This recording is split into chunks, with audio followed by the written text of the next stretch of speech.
Dear colleagues, it's my great pleasure to welcome you all today for our daily meeting. This morning, the Bureau held its 13th and the last meeting.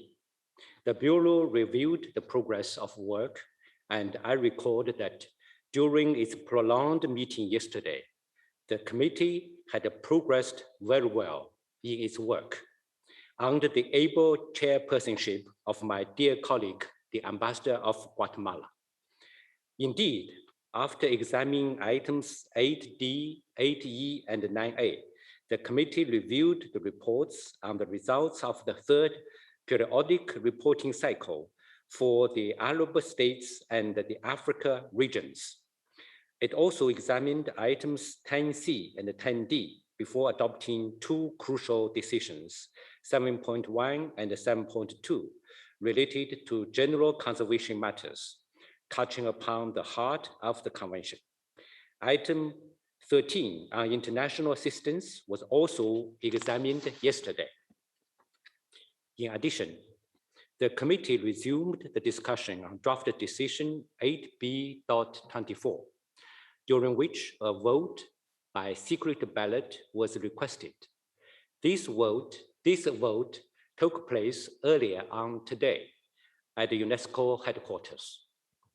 As for agenda today, we will resume our plenary first with the announcement of the results of the vote. Then we will move to general item A to review the outcomes of the consultations which have taken place for the past few days.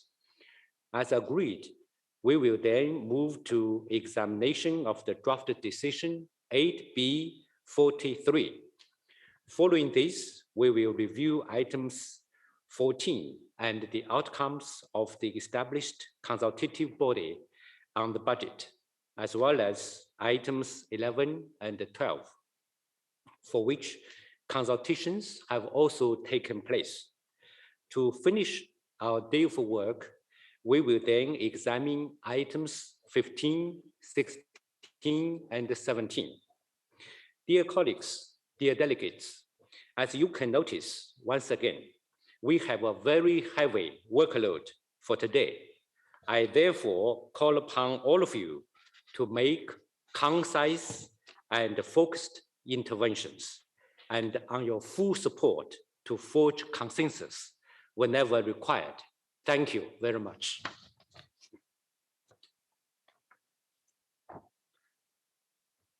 Dear colleagues, as you all know, voting by secret ballots has taken place earlier on today regarding draft decision 8B.24 as amended by Spain. The results are as follows. Number of committee members present and voting, 19. Number of committee members absent, 2. Number of blanket ballot papers, 0. Number of invalid ballot papers, 1. Number of valid ballot papers, 18. Votes in favor of the proposal, 15. Votes not in favor of the proposal, 3.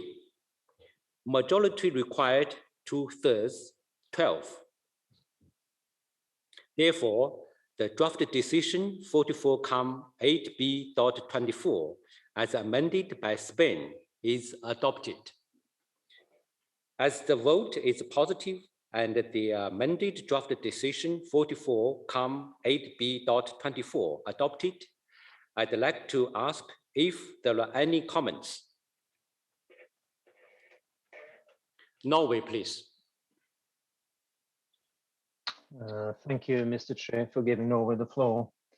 We have just heard the results of a vote marking the end of a long and painful process. Yesterday, we had a discussion including cars and trains, and we heard that cars can't drive with 3 wheels, while trains can run fine without one of its cars. Extending the analogy, the thing with trains is that there is always the next one coming. From our side, we did not wish to board a train which may derail the convention. Norway expressed in very clear terms its grave concerns for the consequences of this decision. In our opinion, the committee decision may leave us in a vacuum when it comes to the future integrity and credibility of the convention and the committee. We therefore wish to make the following statement to be duly noted in the protocol. It is of utmost importance for Norway. We recall paragraph 23 of the operational guidelines, and I quote, "Committee decisions are based on objective and scientific considerations, and any appraisal made on its behalf must be thoroughly and responsibly carried out.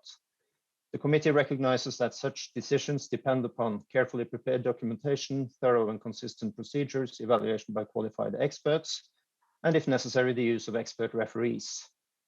We also make explicit and full reference to Article 11.2 of the Convention itself. I will not recall it in full to save time. The committee has, through this process and its final decision, acknowledged that the ICOMOS evaluation was undertaken for the original series, which is no longer valid. The committee nevertheless considers that on the basis of the documentation in the nomination dossier, OUV can be justified. We emphasize that this decision is adopted on an extraordinary basis due to the withdrawal of one state party from the transnational nomination after the evaluation, including the recommendation for inscription, was issued, and this decision shall in no way constitute a precedent for the committee's decision-making procedures. Thank you, Mr. Chair. Thank you for your comment. Such statement will be duly recorded by the committee for the interest of the convention and its operational guidelines. Ethiopia, please, you have the floor. Thank you very much, Chair, and good morning to all. We are extremely delighted that an overwhelming number of member states approved this decision. This decision is about justice. This decision is about people who've been working for 20 years to get this recognized. The outstanding universal value of this property is unquestionable. There is nothing in the convention that dictates us to follow the evaluation report. That is the fact. So with this in mind, we are happy that science triumphed. We are happy that bureaucratic, unnecessary hurdles have been, at least in this particular case, put aside.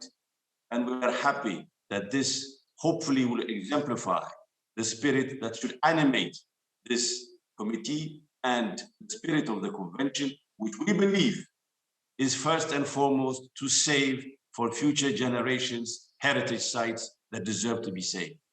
Full stop. The rest is accessory, secondary. Thank you very much. Thank you for your comment. China, please. Thank you, Mr. Chairperson. My delegation congratulates Austria, Germany, and Slovak for their efforts and perseverance in preserving this very interesting cultural property.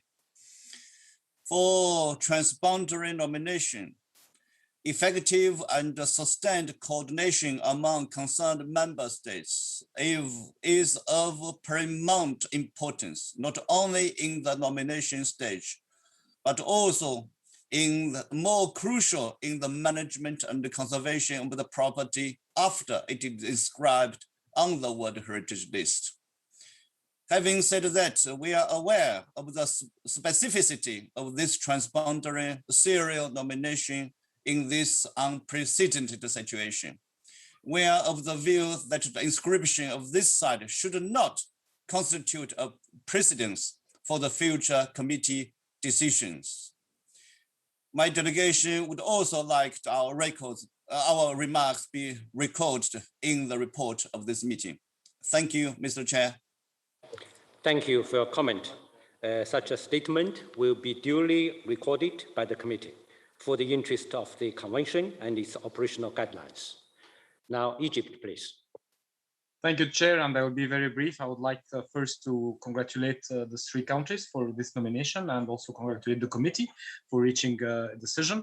And I would also like to kindly ask you to add in the summary records our grateful thanks to the Saudi delegation and to the Norwegian delegation for the role that was played during the last days. Thank you, Chair. Thank you for your comment. Now, South Africa.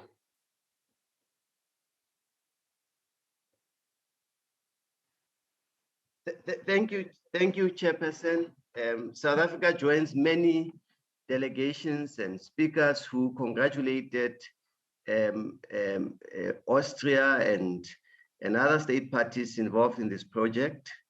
We also commend the committee for exercising its discretion to bring finality to this matter and for restoring justice to what almost became an injustice to one of the state parties. We think that this decision that we have made can only serve to strengthen the integrity and credibility of the committee and strengthen the implementation of the convention. We are satisfied as South Africa that we have judicially applied, as committee members, we judicially applied our mind on this matter, and we think that enlisting this property on the World Heritage list has made our list richer. We commend those who conducted the informal processes, Norway and Saudi Arabia, and we wish that our statement be recorded as such. Thanks. Thank you. I see no more comment. Therefore, the site is inscribed on the World Heritage List. Let me congratulate Austria, Germany, and Slovakia on behalf of the entire committee for the inscription of this property on the World Heritage List. The states parties, you have the floor for a brief 2-minute statement. Thank you. Thank you, Chair, for giving us the opportunity to speak, and given the time constraint, allow me to talk in the name of all 3 states parties.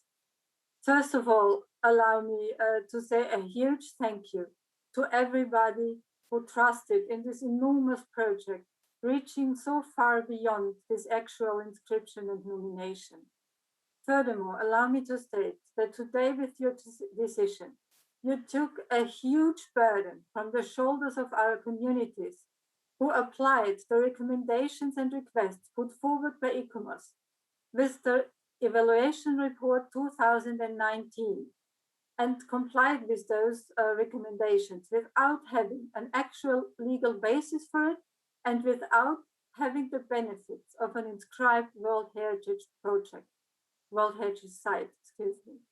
Therefore, also in their name, a huge thank you to everybody. And we are ready to run and to expand this property as outlined in the thematic study. And therefore, we kindly invite our partners downstream the Danube, Hungary, Croatia, Serbia, Romania, and Bulgaria to join us as soon as possible on our way forward. And allow me to conclude with a picture in reaction to what the distinguished delegate of China yesterday said about this car having 3 wheels. Actually, our car is not a car, it is a huge truck and is staying firmly on 4 wheels because the anchors and the most important components along this stretch are 6 legionary fortresses, forming the most important components and key attributes of the property. Those are 6 legionary fortresses and 4 out of them are located in the current section. So be convinced that you have really taken the right decision. There is not much more to say than again, thank you, thank you, thank you. Thank you. Congratulations once more.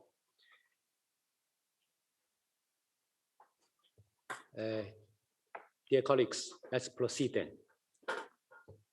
As you know, item 8 was presented on Saturday, 24th July. A drafting group was constituted regarding draft decision 44-8. Before we move to the examination of the text proposed by the drafting group on the decision, I'd like to give the floor to the chairperson of the drafting group, Ms. Beate Strom. Now, Ms. Strom, you have the floor. Thank you, Mr. Chair, and good day to you all.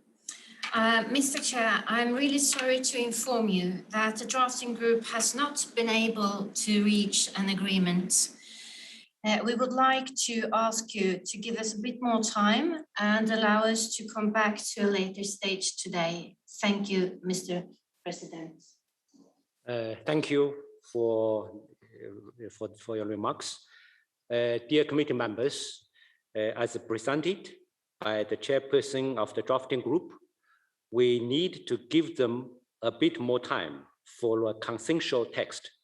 Therefore, I would like to suggest that we leave the item for now and proceed with item 14, 11, and 12, and come back to resume our discussion on the item A. If there's no objection, we will proceed this way. South Africa, you have the floor. Sorry, Chair, just for clarity, does this pertain to the item that deals with sites of memory?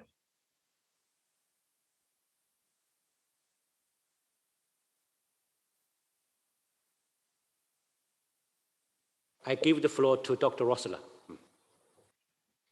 Thank you very much, Mr. Chair. This is the item 8, which covers several points on the nomination processes, including the item on sites of memory. Thank you. Sorry, Chair, follow up, Dr. Rossler. The colleague from Norway was reporting on a specific item. Was it on the site of memory? Because that's what they were dealing with. Not the entire, is it on the site of memory? Dr. Rossler, you have the floor. My understanding that the decision has separate parts, but I think the crux of the matter, and this is the reply to our delegate from South Africa, is the point on the sites of memory, if I understand correctly, but there's also a part on the preliminary assessment, etc. So there are different parts in a draft decision, and maybe we should ask the drafting group whether they cover all these parts. Thank you. Okay, the drafting group, yeah, you have the floor. Thank you, Mr. President. Our drafting group has tried to find a solution on the sites of memory points only. So that's the only subject that we have been discussing. Thank you. Okay. Is it okay, South Africa, with you? Chair, I'm in your hands, but if the reason why this matter is deferred for later is because the chair feels that they still have room, because the impression we had was that we had reached the deadlock, and that we are not under the impression that there is still more meetings held. So we were a bit confused why the report presented gives an impression that there is still a further discussion on this matter. Our understanding was that the matter is now being brought back to the plenary for plenary to deliberate on it, and that there is no other meeting scheduled to discuss the matter.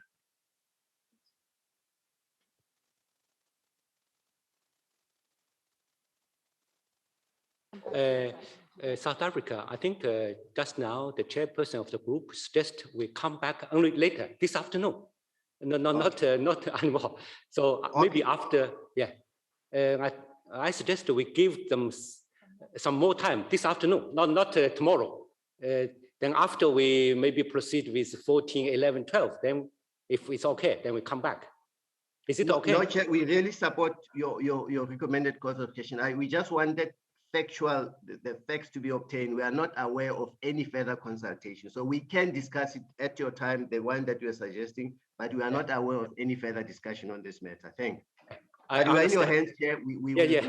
I fully understand. I fully understand. I think now that the chairperson of the group hopes to give them some time, then I suggest we give them some time to have the try, to have a try. So we come back after we finish 14 or 11, 12. Okay? Okay. Ethiopia, yeah, you have the floor. Thank you, Chair. I don't want to delay our work, but what my colleague from South Africa was saying is that during the working group, we have come to a deadlock.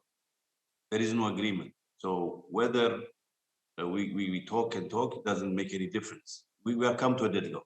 So the issue is now referred back to the committee. Whether we look at the issue now or in the afternoon, that's fine. But what we want to make clear is that there will be no other meeting of the working group, so that we don't get into another type of confusion we want to avoid. Thank you, Chair. Okay, thank you. I'd like to let the chairperson of the drafting group to clarify with the situation. Thank you, Yes. Mr. President. What we agreed on was that we didn't agree. So our work forward is not to have new consultations. We agreed that we were going back to the plenary session with 2 different drafts. And what is happening now, right now, is that the African group is revising their draft, and the other group is revising their draft, and we will communicate that to the World Heritage Center and the rapporteur as soon as possible. And the main point was that these drafts should be cleaned and improved from the discussions that we had earlier today, but there are no new consultations. Thank you. Okay, thank you for clarification. Yeah, Omar, please. Thank you, Mr. Chair. Good morning, good afternoon, good evening to all. Listening to the discussion, frankly, we do hope that we get a consensus draft decision. It is not a one state. It is not a one country, decision. We need a consensus. If there is no consensus, we should go back to the original decision, a draft decision, and discuss. Thank you. Okay, thank you.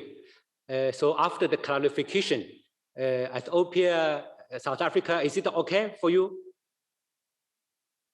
Okay. we are happy with the clarification, the facts. We are happy with the factual situation as presented now. Thanks. So do you agree? Now, do you agree to my proposal? Yes, we have no problem, Chair. Okay, thank you. Thank you. Okay, we'll come back to item 8. Now, dear colleagues, as you know, the working group on the budget met several times throughout of our session.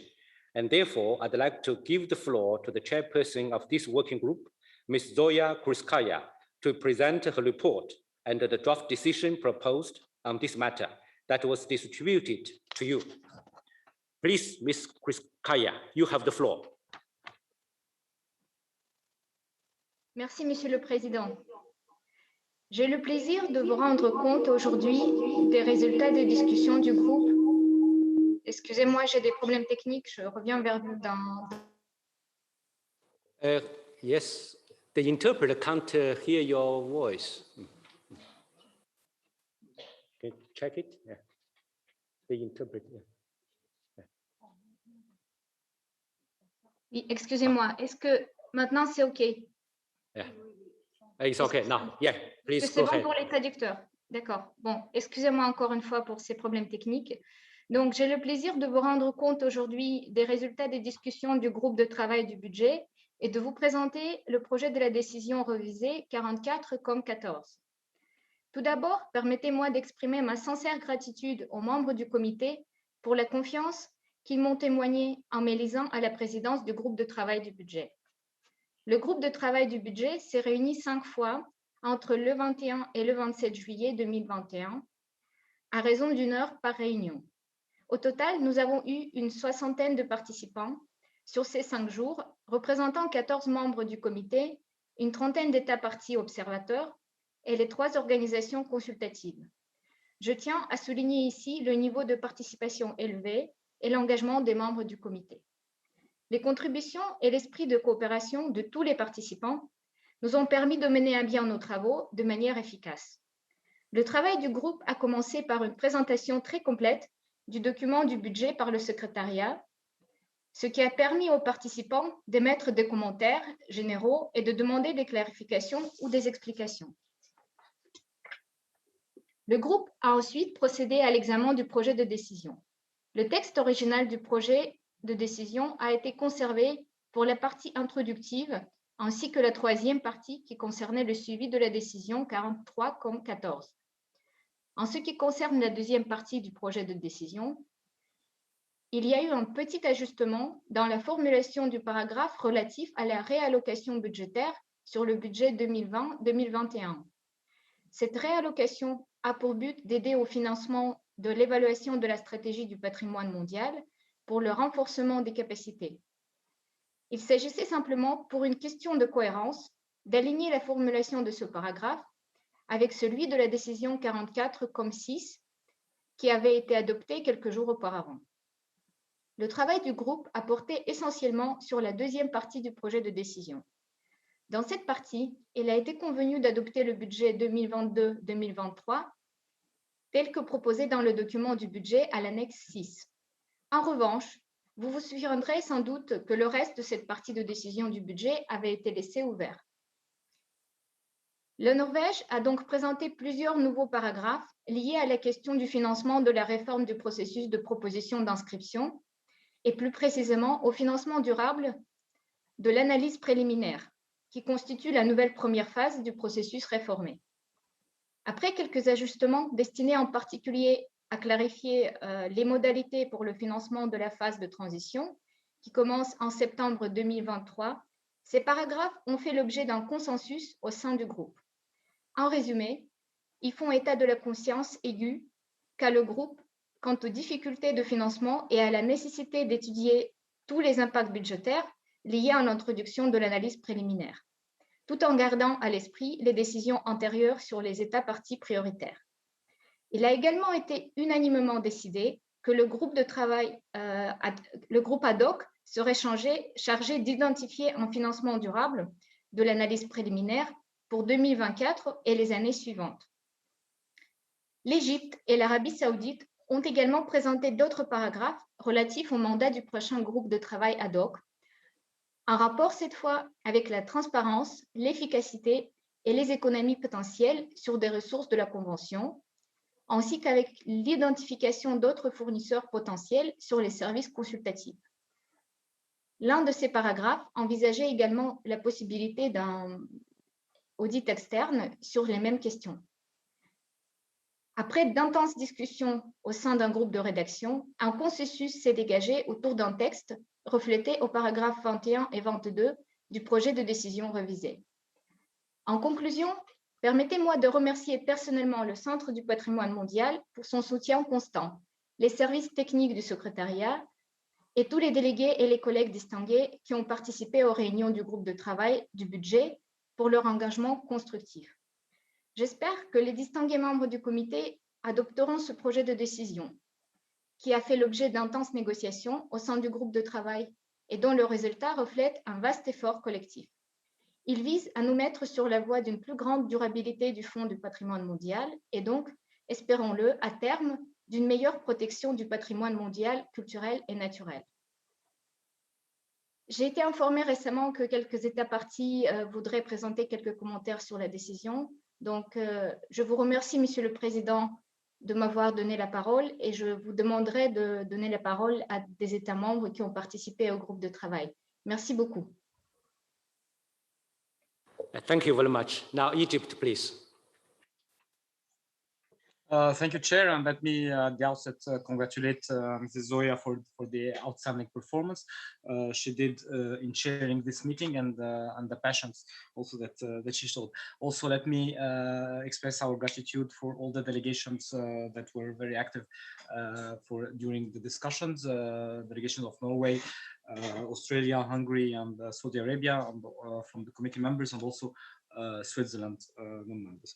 Chair, as it has been mentioned by the chair of the working group, there is just a very slight amendment in the wording on paragraph 21b, so just replacing UNESCO program budget by World Heritage regular budget. The Secretariat is already informed of this change. It does not alter the meaning of the paragraph. It just clarifies it and ensure that this was reflecting what we meant. Thank you. Thank you for your comment. Ethiopia, please. No, sorry, it was by mistake. Sorry. Okay. Now I give the floor to Dr. Rosalind. Thank you very much. Just to comment on what the delegate of Egypt said, this is well noted because it should be the UNESCO regular budget. And I think the same change would need to be done then under item 11 with your agreement. Thank you very much. Thank you. Allow me, on behalf of the committee, to congratulate Zoya Kriskaya for your excellent achievement in chairing this working group. I understand that this is a consensual decision by the working group. I trust that members of the committee are all in agreement with this text on the screen. Before we move to the examination of the draft decision, I'd like to know whether there are any comments on this matter.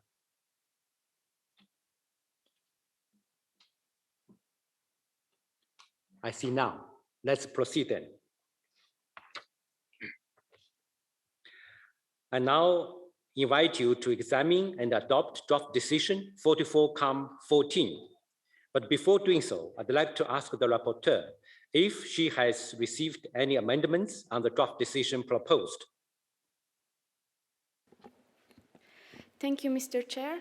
We received the text from the working group as shown on the screen, and we have been trying to make the changes proposed by the distinguished delegate of Egypt.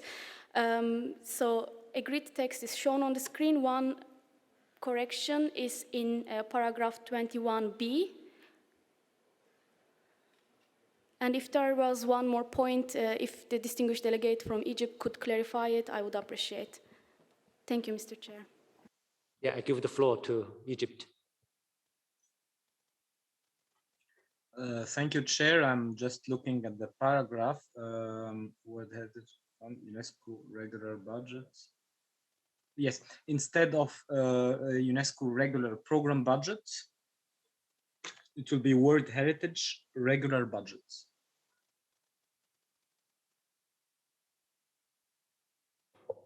So basically, we remove UNESCO, the word UNESCO regular. Exactly.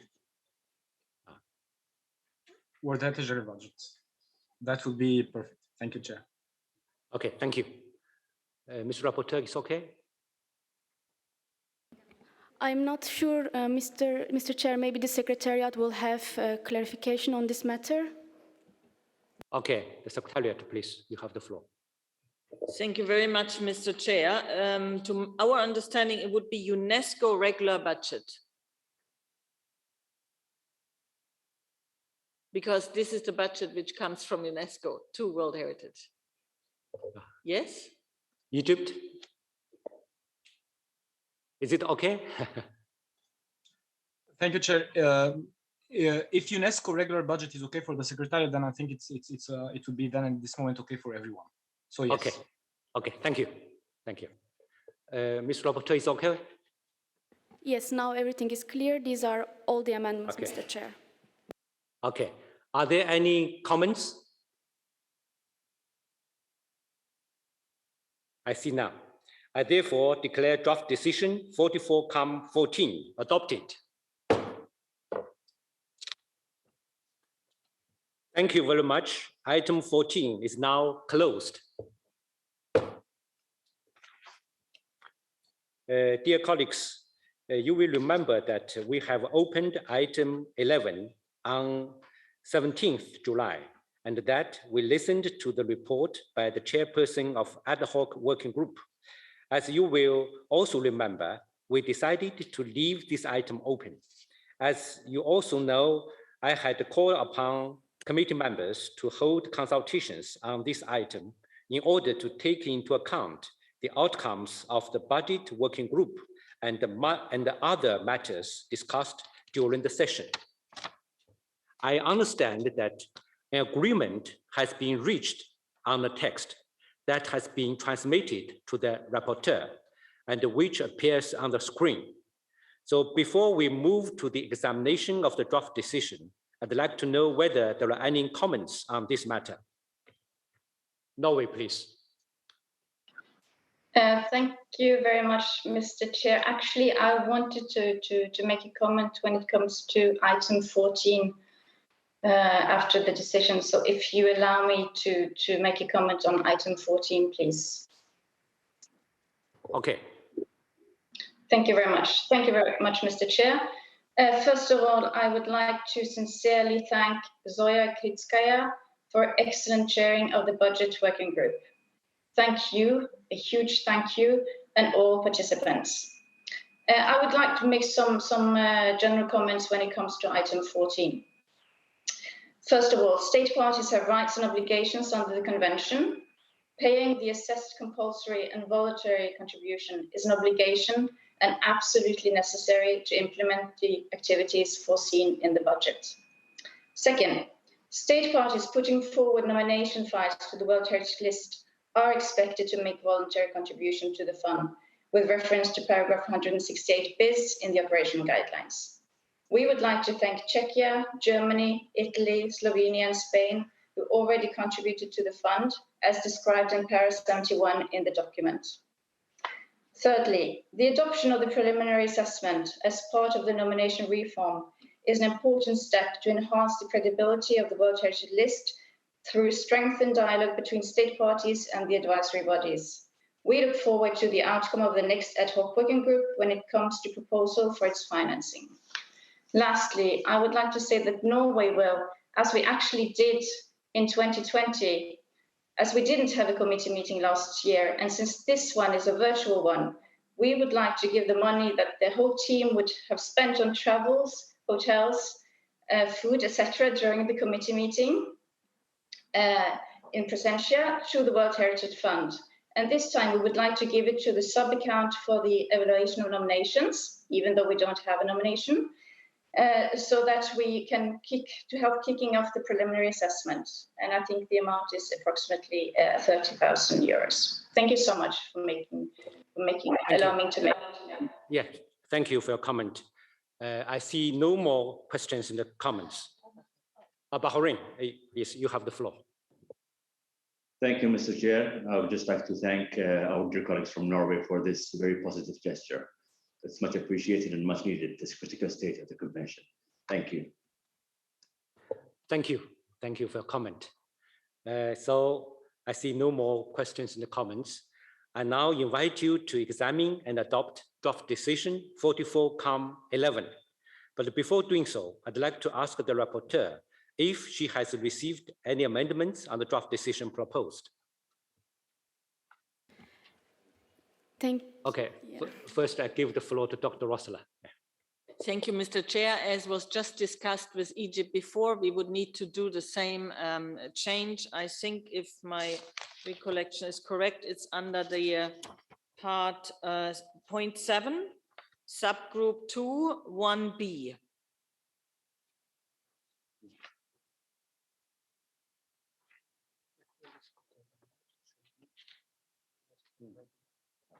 Yes, regular. Thank you very much, Mr. Thank you. Thank you. Okay, Mr. Rapporteur. Thank you, Mr. Chair. We received an amendment submitted by the distinguished delegations of Norway, Egypt, and Saudi Arabia, as shown on the screen. I propose to go through it paragraph by paragraph, Mr. Chair, if you see appropriate as well. Okay. Before we go through the text, Norway, I give the floor to you first. Thank you very much, Mr. Chair. First of all, I would like to sincerely thank China for the excellent work done in leading the ad hoc working group, and in particular the chairperson, Xuejun.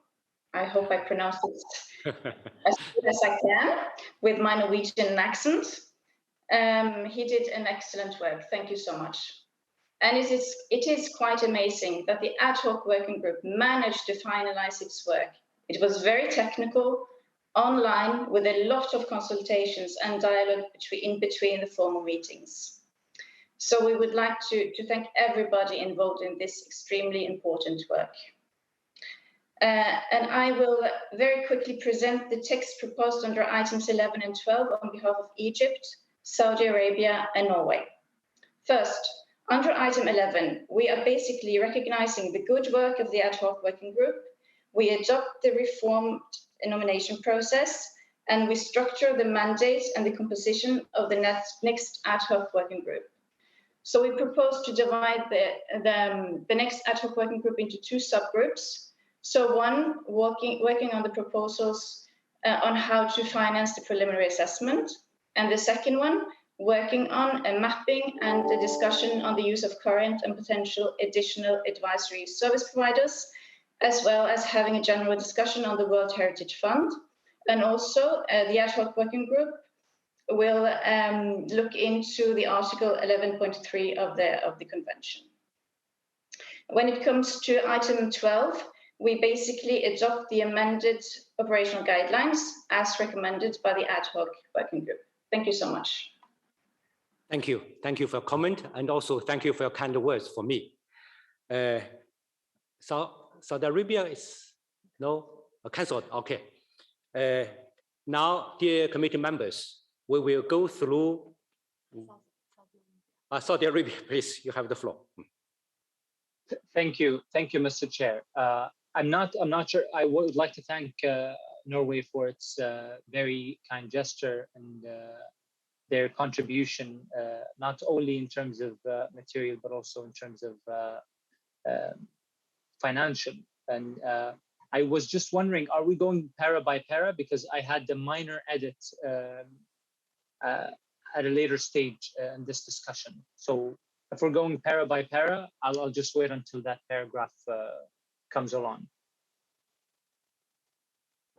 Okay, thank you. Oman, please. Thank you, Mr. Chair. It is the same. If we are going paragraph by paragraph, I have a comment regarding paragraph 4. Thank you. Okay, thank you. So, Ms. Rapporteur, yeah, we'll go through the text paragraph by paragraph. So, the first paragraph, no revision, approved. Go on. New paragraph 2, recalling decisions 42-12A, 43-8, and 43-12 adopted at its 42nd session, 42nd in brackets Manama, 2018, closing the brackets, and 43rd in brackets Baku 2019 sessions respectively. Approve? Okay, approved. Go ahead. Paragraph 3 expresses appreciation to the ad hoc working group, the State Party of the Republic of China, for its commitment and able leadership, the World Heritage Center, the advisory bodies, and the geographically and gender balanced small expert drafting group for its work and recommendations. Agree? Okay, approved. Go on. New paragraph 4 endorses the recommendations of the ad hoc working group and requests that A, the World Heritage Center, subject to available funding, in cooperation with the advisory bodies, develops guidance and related training courses for the state parties at the regional level to present the changes to the nomination process and ensure the constructive dialogue and support for state parties in the implementation of the reform. B, the World Heritage Center and the advisory bodies update the resource manual for preparing World Heritage nominations and encourages state parties to contribute to this end. Approve? Okay, approved. Go on. New paragraph 5. Convinced that the most appropriate means for restoring and enhancing the credibility and balance of the World Heritage List is, inter alia, the development of high-quality nominations for sites which have a strong potential to succeed through enhanced dialogue between the states parties and the advisory bodies from a very early stage. Agree? Okay, approved. Go ahead. New paragraph 6 decides to adopt the reformed nomination process with the preliminary assessment as a first phase of the nomination process and with the current mechanism as described in the current paragraph 128 of the operational guidelines as a second phase. Do you accept? Oman, please. Thank you very much, Mr. Chair. This preliminary assessment, there are other members, observer member states whom asked me to raise this point. Whether it is going to be compulsory, but is it possible that to be subcontracted outside the advisory body in order to lessen the load on these people, as well as maybe it is cost effectiveness? This is a question that raised by 2 or 3 member states asked me to raise this question. I thank you. Any comment?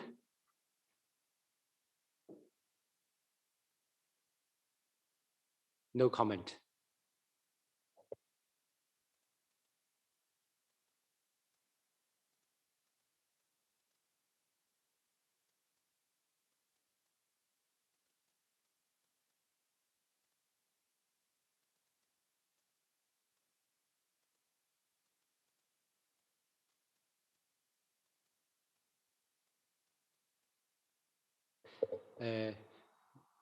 Maybe this one can be discussed at the next meeting of the ad hoc group. Is it okay? Okay. Okay. So agreed. Okay, thank you. Okay, thank you. Approved. Go ahead.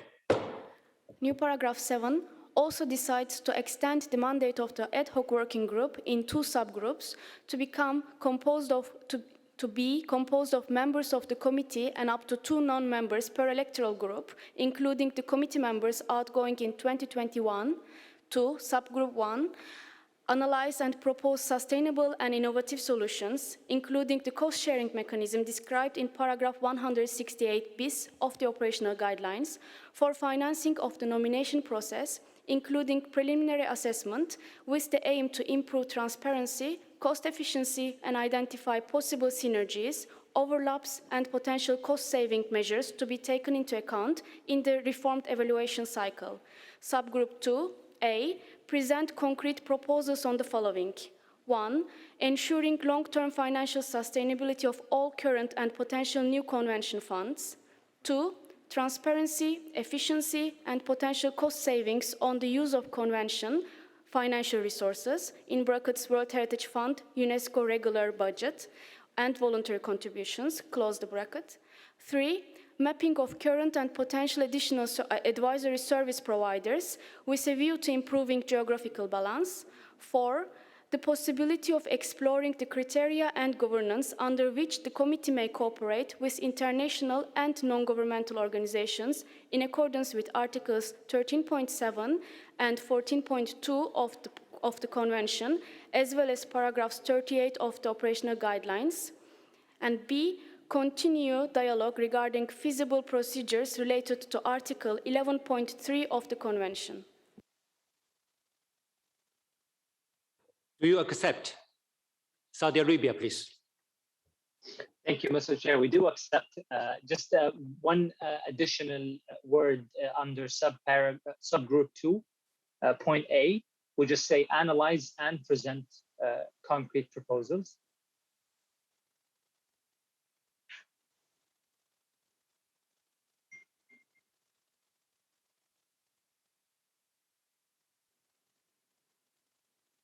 And indeed, the points raised by our colleague from Oman shall be discussed thoroughly in subgroup 2. So we invite all member states who are interested in such a discussion to partake in that ad hoc working group mandate.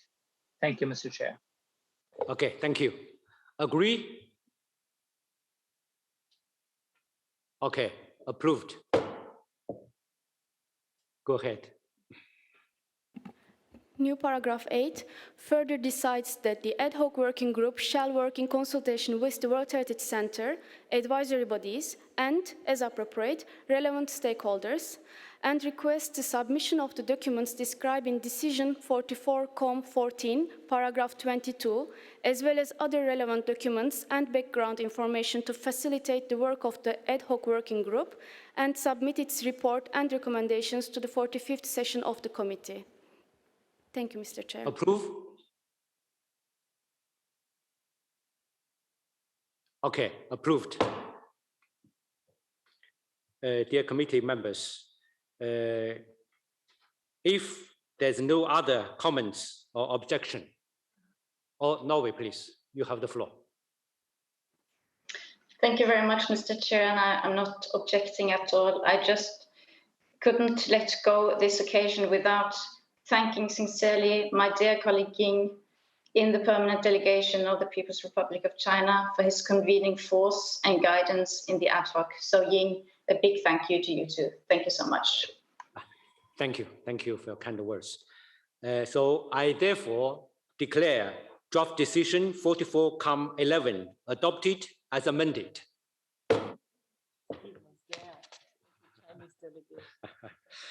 Thank you very much. Item 11 is now closed. Dear colleagues, you certainly remember that we have opened item 12 on 17th July.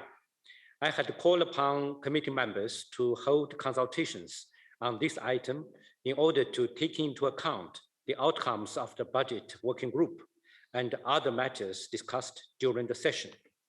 I understand that an agreement has been reached on the text that has been transmitted to the rapporteur and which appears on the screens. Before we move to the examination of the draft decision, I'd like to know whether there are any comments on this matter. No, yeah, we don't give, yeah.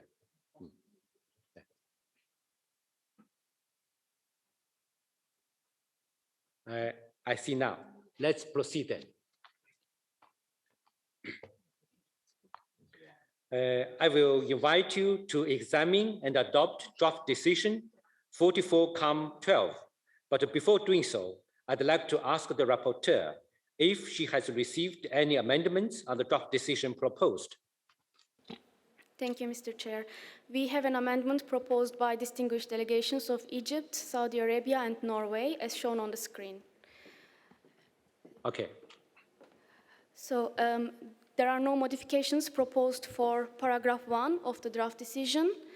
Paragraph 2 reads, recalling decision 43-12, adopted at its 43rd session, in brackets Baku 2019, close brackets, which recognized the importance of the overarching objective of the reform of the nomination process as a key measure for restoring the balance and the credibility of the World Heritage List, and which decided to endorse the principle of a two-phase nominations process with the aim to help improve the quality of nominations and strengthen dialogue between states parties and the advisory bodies. Paragraph 3 expresses its appreciation to the ad hoc working group, the State Party of the People's Republic of China, for its commitment and able leadership, the World Heritage Center, the advisory bodies, and the geographically and gender-balanced small expert drafting group for their work and recommendations. Paragraph 4 notes that the proposed revisions to the operational guidelines have been prepared on the basis of the outcomes of the online survey of states parties and other relevant stakeholders of the convention on the nomination process and the recommendations of the reflection meeting of experts in brackets Tunis 2019 and have been reviewed, amended and endorsed by the 2021 ad hoc working group.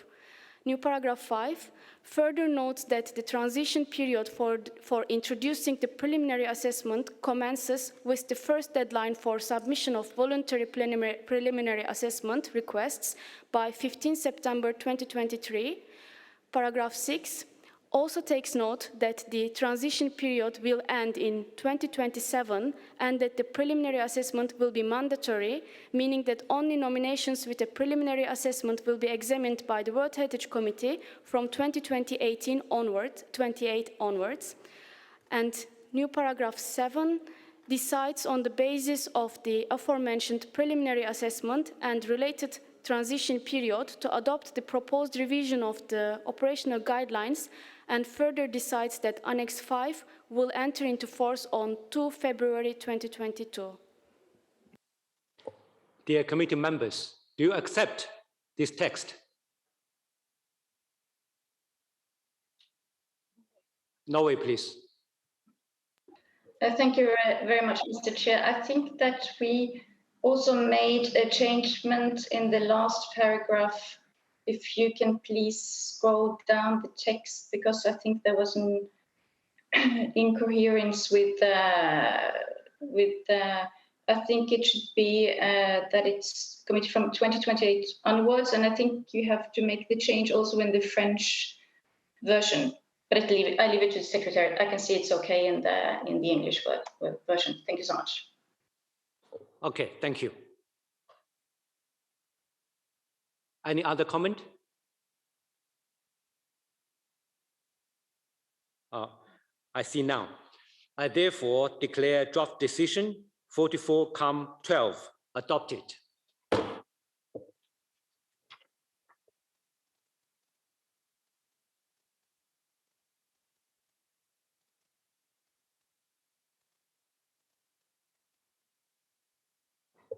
Dear committee members, we'll go on with item 15. I'd like to know if you have any other comments or proposal under item 15 devoted to other business.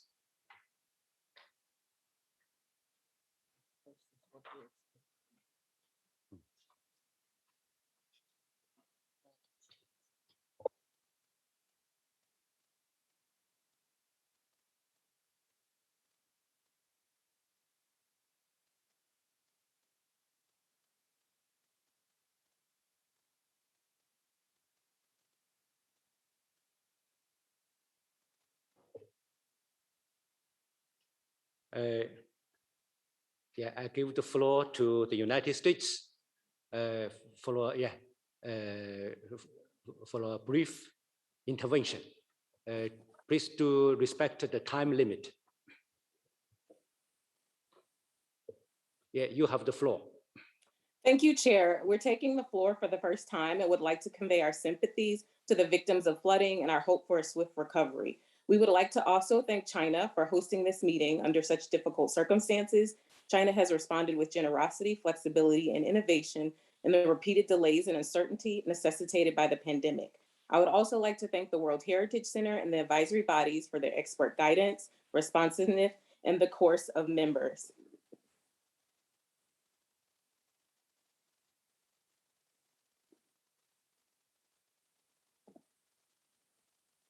I would least like to thank you, Chair, for your expert leadership and tactful efficiency in guiding the work of the committee during the past fortnight.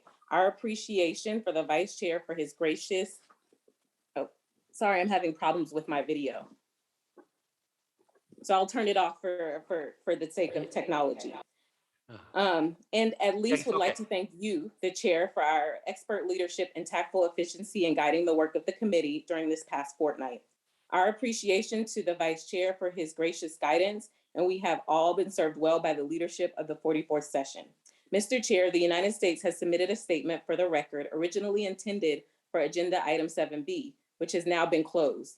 So we raised this under other business. The statement addresses the issues discussed related to the Kaimana National Park. Thank you, Chair.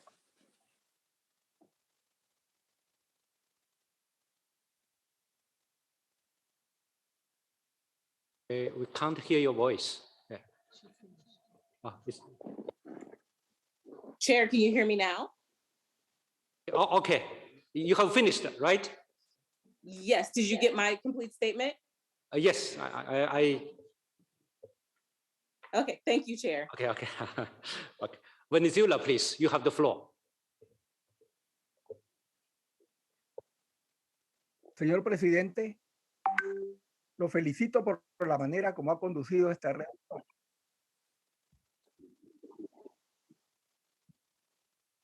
Hemos tenido una productiva jornada que se ha beneficiado de su sabia conducción. Quiero expresar la solidaridad del gobierno bolivariano con el pueblo de China por las recientes catástrofes naturales. Felicitamos al gobierno de la República Popular de China por la oportuna y humanista respuesta ante tan deplorables circunstancias. Señor presidente, miembros del Comité y del Centro de Patrimonio Mundial, tomamos la palabra nuevamente para responder a la cínica declaración del gobierno de Estados Unidos que está fuera de lugar, pues debió pronunciarse antes de la adopción de este punto. Demuestra una profunda ignorancia sobre el funcionamiento del comité, una prueba patética de que existen organizaciones paraestatales que se disfrazan de ONGs, las cuales responden a los intereses de sus financistas. Y eso es lo que explica la absurda intervención del representante del gobierno de Estados Unidos, que pretende continuar avanzando sus mezquinos intereses y respetando el derecho internacional y el multilateralismo. Poco nos importa que el gobierno de Estados Unidos desconozca la legitimidad democrática del gobierno de Nicolás Maduro Moros, que cuenta con el reconocimiento del pueblo venezolano, de la ONU y de casi todos los países del mundo.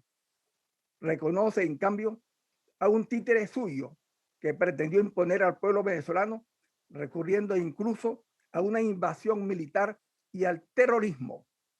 En ese contexto, Venezuela reitera la necesidad de que se evalúen los marcos normativos establecidos para las relaciones con las ONG, evitando así que algunas organizaciones paraestatales que tienen intereses claramente políticos I'm sorry to interrupt you. el trabajo del comité y It's over the time. desnaturalicen esta importante convención.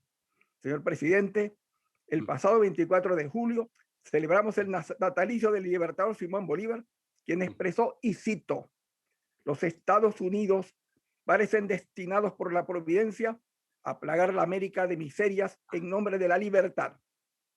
Venezuela reitera nuevamente su compromiso con la protección y preservación I call you de los to sitios de respect the patrimonio time mundial limit. y su valor universal y excepcional, y continuará trabajando con el Centro de Patrimonio Mundial y sus órganos asesores.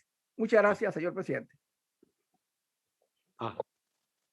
Thank you for your comment. Now I give the floor to World Heritage Watch for 1 minute intervention. Thank you, Mr. Chair. On behalf of 33 civil society actors, we conclude on the conduct of the 44th session. 1, restricted to interventions after decisions were adopted, civil society was unable to contribute to the decision-making process as the operational guidelines require. Decision-making would benefit from civil society contributions to safeguard World Heritage in the spirit of the 5 Cs. 2, some members of the committee have made unfounded political allegations against civil society representatives. Discussion should be based on facts alone. 3, some committee members have disregarded science-based recommendations of the advisory bodies and the Secretariat, giving priority to unrelated considerations, eroding the credibility of the convention and, at times, failing to meet the task of protecting the world heritage. 4, we fully support the demands of indigenous peoples as rights holders for their participatory, prior, and fully informed consent to all decisions that could affect them. Thank you, Mr. Chair. Thank you for your comment. I give the floor to International Indigenous Peoples Forum on World Heritage. You have 1 minute intervention. Thank you, Mr. Chair. Mr. Chair, UNESCO's World Heritage Committee's global strategy identified that living cultures, and especially traditional cultures and their diverse relationships with the environment, were underrepresented. Indigenous peoples are the primary experts about our lands and more committed than anybody to taking care of them and safeguarding them for future generations. Yet our cultural heritage and relationships with the land continue to be routinely ignored by the committee, and it is this list of so-called full natural sites. Our occupation on our traditional land should not be treated as a threat. The Indigenous Peoples Forum has regional representation in all the UN regions, and we are often approached by Indigenous peoples to hear the serious concerns they have for properties within their traditional lands. We respectfully urge the committee to change the wording of the natural criteria for that Indigenous peoples' living cultural heritage and relationship to the land can be fully and consistently recognised in all sites. We urge the committee to change its practice and rules of procedure and ensure that we are consistently given the floor before the committee takes decisions affecting us, whether decisions on nomination or on the state of conservation. Thank you. Thank you for your comment. I see no more questions in the comments. Dear committee members, dear colleagues, I now propose a technical break for 10 minutes. Thank you.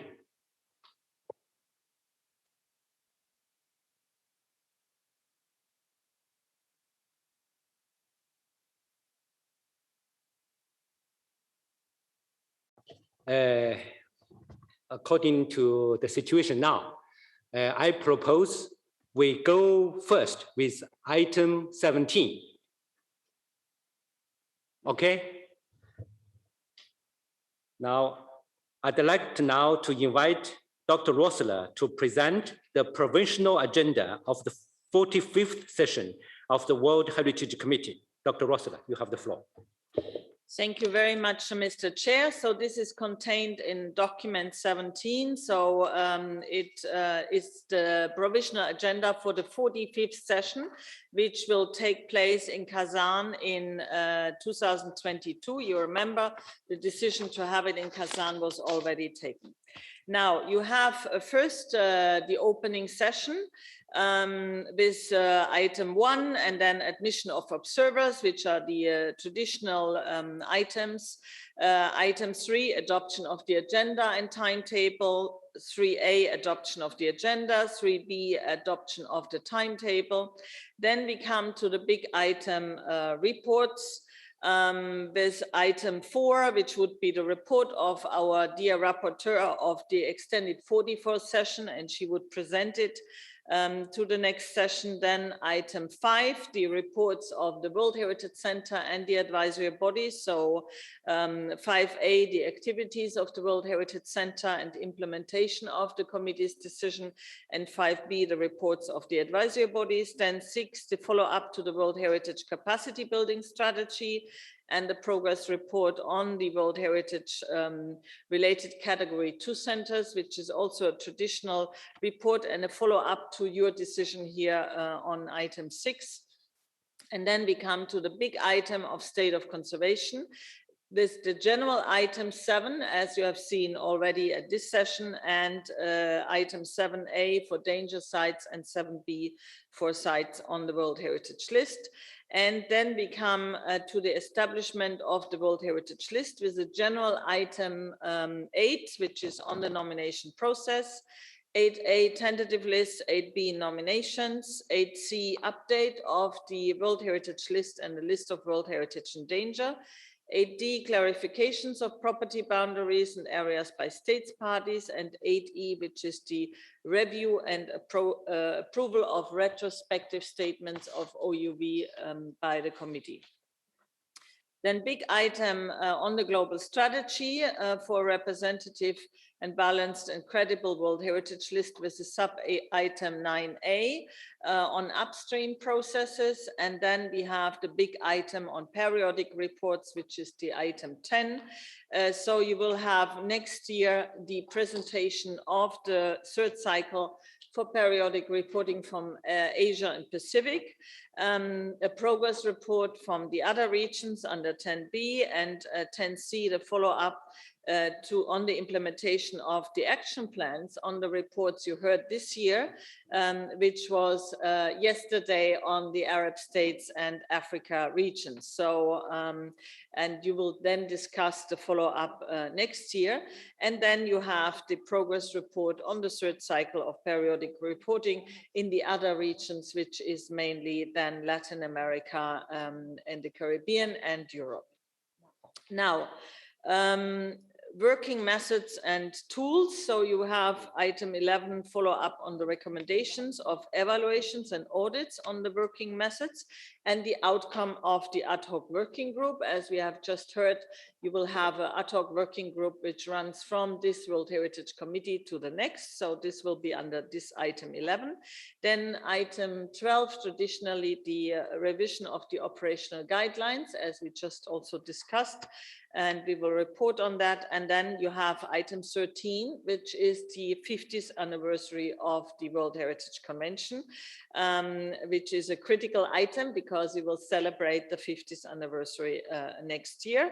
And then you have the big item, financial and administrative issues with international assistance, and of course the budget item, follow up to the decision you have just taken here at this committee, which is decision 44-14.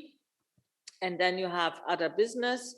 and the closing session with the election of the chairperson, vice chairpersons, and rapporteur, then for the 46th session of the World Heritage Committee, as well as a provisional agenda for the 46th session of the committee and adoption of decisions, and then item 20, the closing session. So, Mr. Chair, this is the overview with a draft decision in case this committee wishes to add anything. Otherwise, you have the draft decision 4.17 on page 3 of the document. Thank you very much, Mr. Chair. Thank you for your presentation. I now invite the committee members to express their comments concerning this provisional agenda.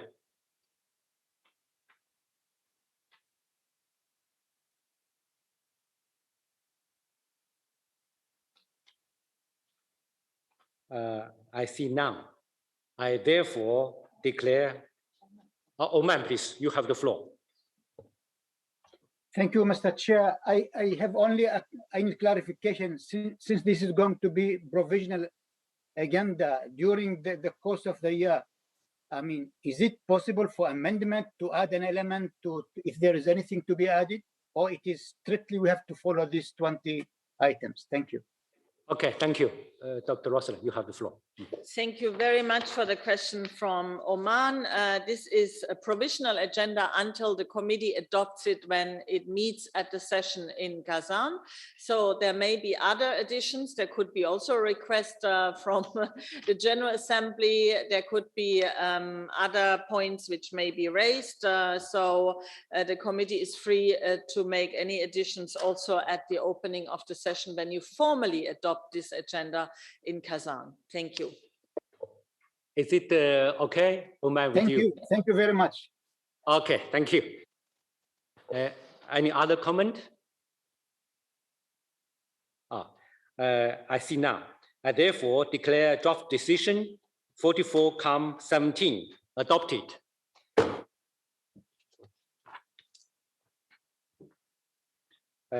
Thank you. Item 17 is now closed.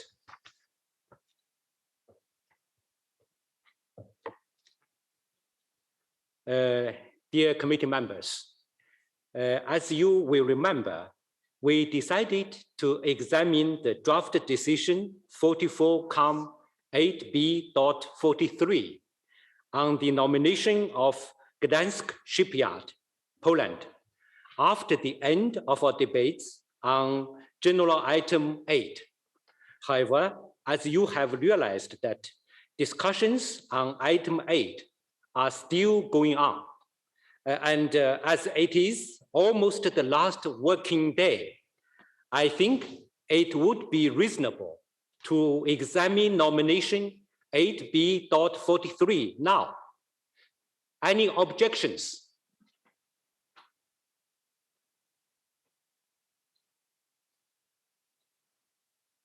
I see none. If none, let's proceed this way. Russia, please, you have the floor.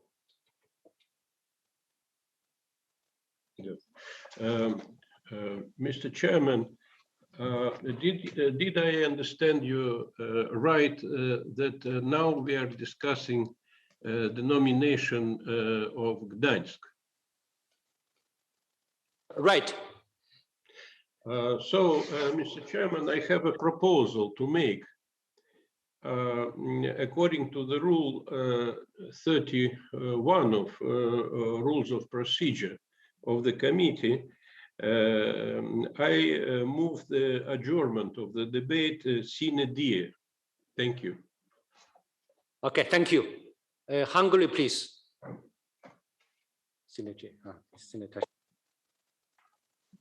Thank you, Chairperson. I would just like to remind ourselves that we did adjourn this debate in order to wait for the debate on the item that we still have not discussed. And by this, we have lost 2 days. Before we decided, or the decision was made on the adjournment of the debate 2 days ago, Hungary made a request for a vote by secret ballot on the amendment that Hungary has handed in together with some other members. I just want to confirm that Hungary still maintains this request for a secret vote. Thank you very much, Chairperson. Thank you. Australia, please. Thank you, Chair.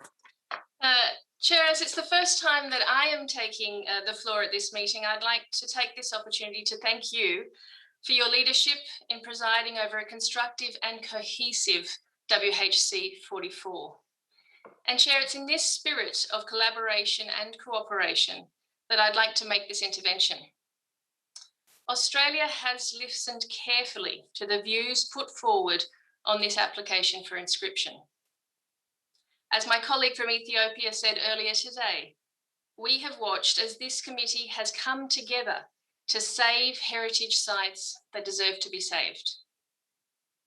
Australia recognises the historical importance and significance of the peaceful actions that took place at Gdansk shipyards.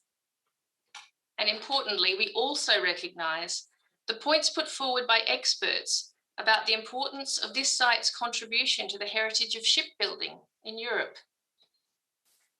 Australia is conscious that the conversation of sites of memory remains an issue requiring discussion and resolution.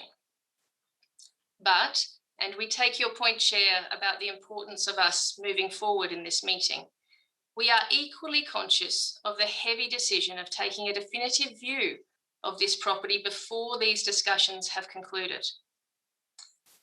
We have listened, Chair, to the other distinguished members of this committee, including in the discussion on the 17th.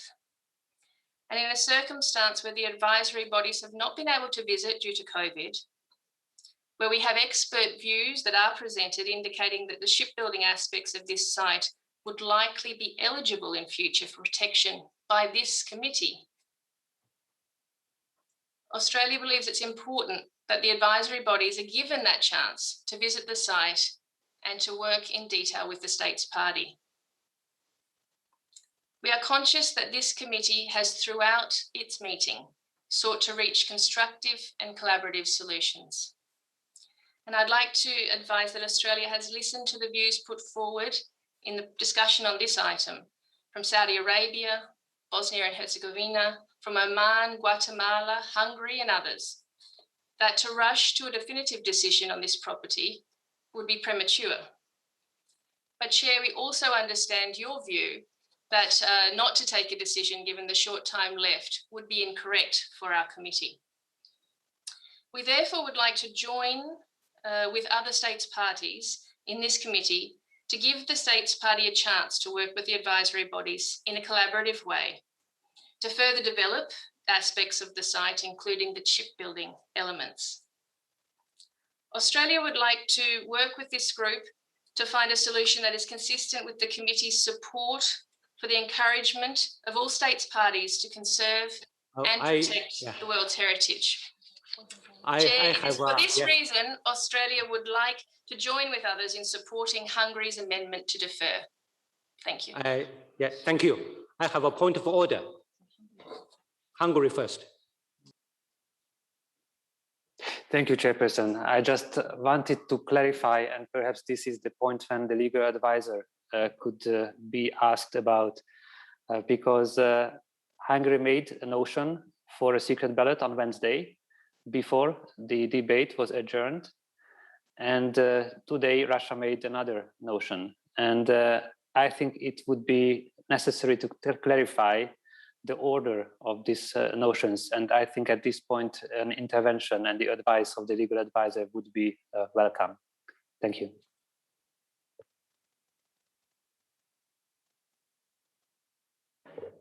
Okay, now I give the floor to the legal advisor to make the clarification. Thank you, Mr. Chairperson. Do you hear me? Yes. Yes, thank you. So, I can't see you. I see you. Let me just put my camera on. Yeah. A moment. Yeah, not yet. Yeah. You don't hear it very well, yeah, the sound is not very well. And no picture. Do you hear me yes. better? Yes. Can you hear me? I understand from the debates and from the discussions that have been held today that the delegation of Russia has made a procedural motion to adjourn the debate sine die under Rule 31. The delegation of Hungary has requested a secret ballot. First, I think it would be important to clarify whether the request from Hungary for a ballot is in fact a request for the closure of the debate. If this is indeed a request for the closure of the debate, then Rule 33 would apply. Rule 33 foresees that that certain motions will have precedence, and that it says that the following motions shall have precedence in the following order over all other proposals or motions before the meeting. First, suspension of the meeting. Second, adjournment of the meeting. Third, adjournment of the debate on the question under the discussion. And fourth, closure of the debate on the question under the discussion. Given that we have a motion for the adjournment of the debate under Rule 31, and if we do have a request for the closure of the debate under Rule 32, in accordance with the order of procedural motions as foreseen in Rule 33, a decision should first be taken on the motion of the adjournment of the debate. Thank you, Mr. Chairperson. Thank you very much. Hungary? No?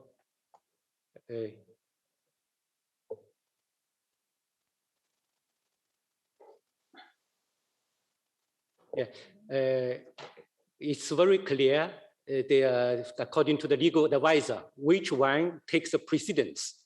So Hungary is it okay with you? Well, Chairperson, I am puzzled because our motion was made on Wednesday. It was seconded by a distinguished other member of the committee, Uganda. And as a matter of fact, the chair was already about to announce the secret ballot. And now, 2 days after, we heard another notion, and we are hearing that it has a legal precedence. So I think, I don't know, the legal advisor didn't refer to this circumstance that the notion for the secret ballot was made 2 days ago and not today. I wonder if the legal advisor could clarify if this has any effect on her valuable advice. Thank you. Legal advisor, I give you the floor again. Thank you, Mr. Chairperson. From what I understand, that happened 2 days ago, as the delegation of Hungary has recalled, was that indeed 2 days ago, a request for the adjournment of the debate was made. And there was also a request for the closure of the debate. The legal advisor had intervened and provided the advice at that time that there was a request for adjournment of the debate, and that in the order of procedural motions in accordance with Rule 33, the question of adjournment of the debate would have to be decided upon first. Again, from what I understand from the proceedings 2 days ago, the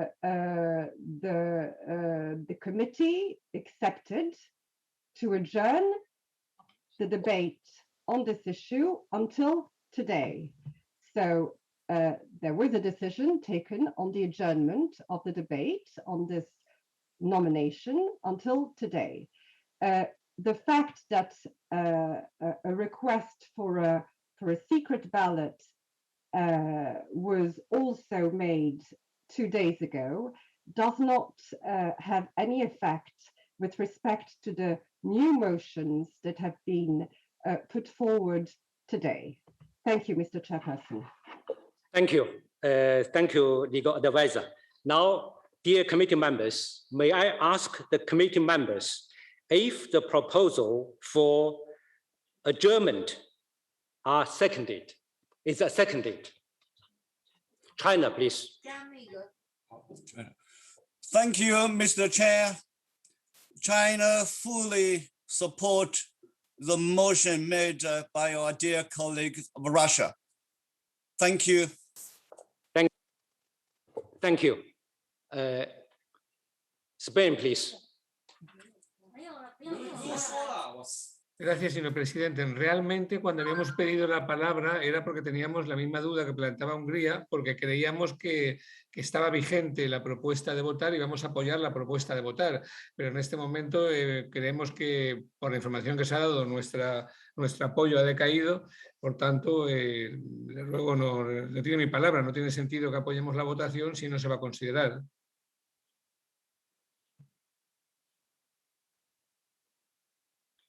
Thank you. Australia, please. Thank you, Chair. I'd like to agree with my colleague from Spain that we absolutely support Hungary's motion for the vote made already in this committee. And we've already considered the motion to adjourn, and we have made that very clear. Along with Spain and others, Chair, we would ask that we see that opportunity for the committee to take its decision, and we call again and second the motion for a vote.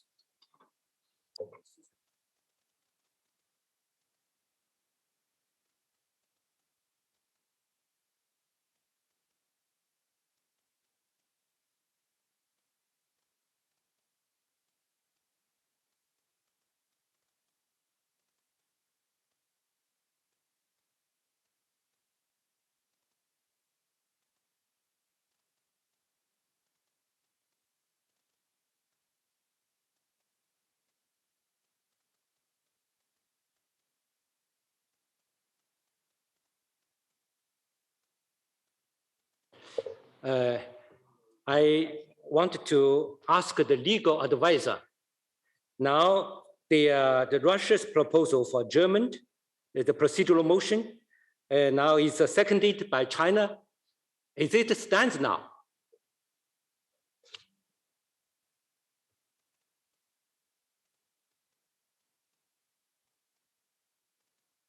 Legal advisor, you have the floor. Thank you, Mr. Chairperson.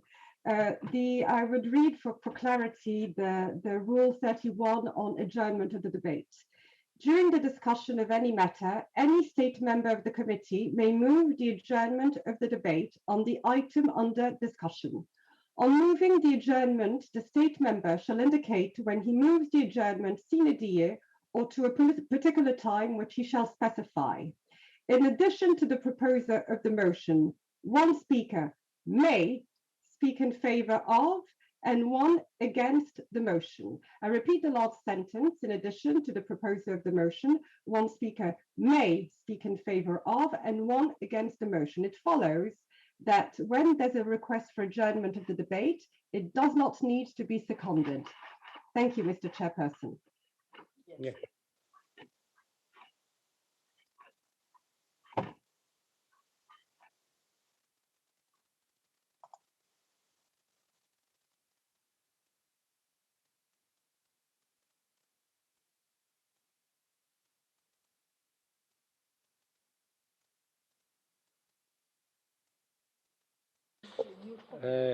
Dear committee members, according to the legal advisor's explanation, so this is done.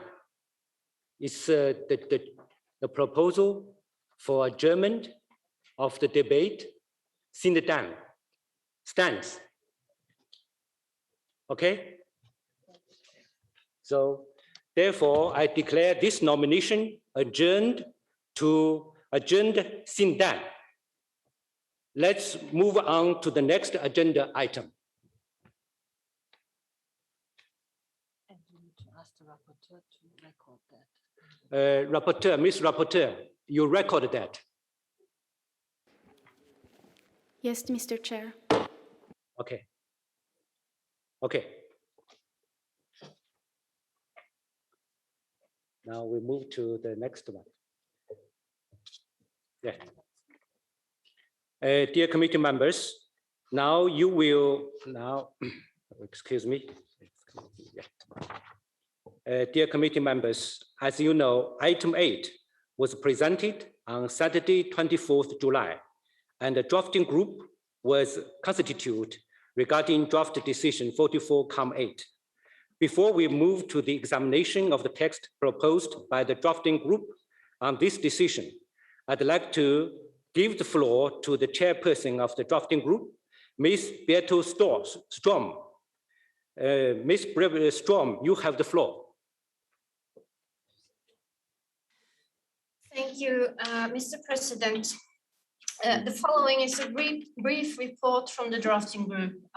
The initial drafting group had the following members: South Africa, Uganda, Hungary, and Australia.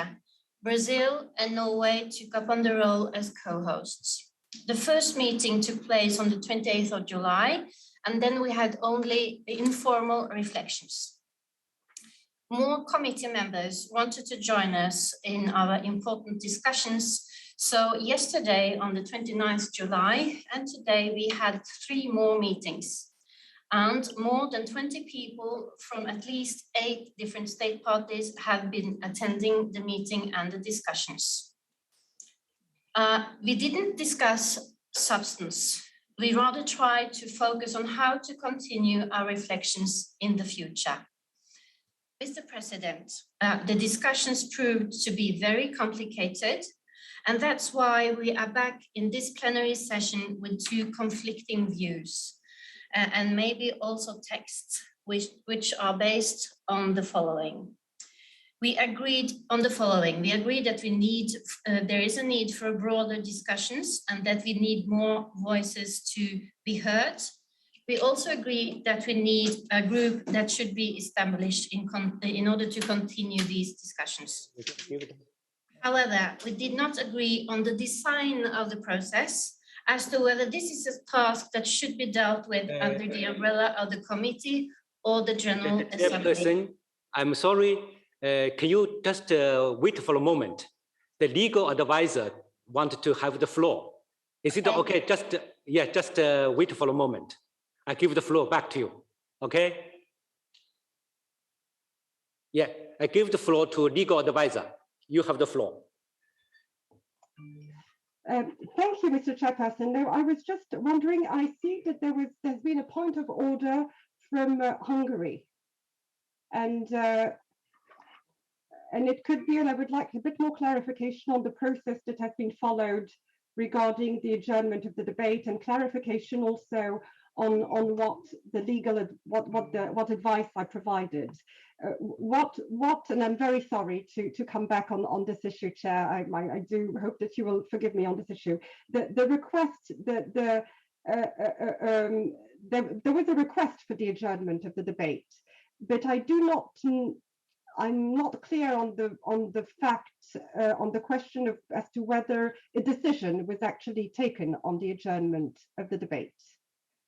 And this was just a clarification I wanted to have, and maybe Hungary wanted to make a point of order in this regard. Sorry, I'm very sorry, Mr. Chairperson. No.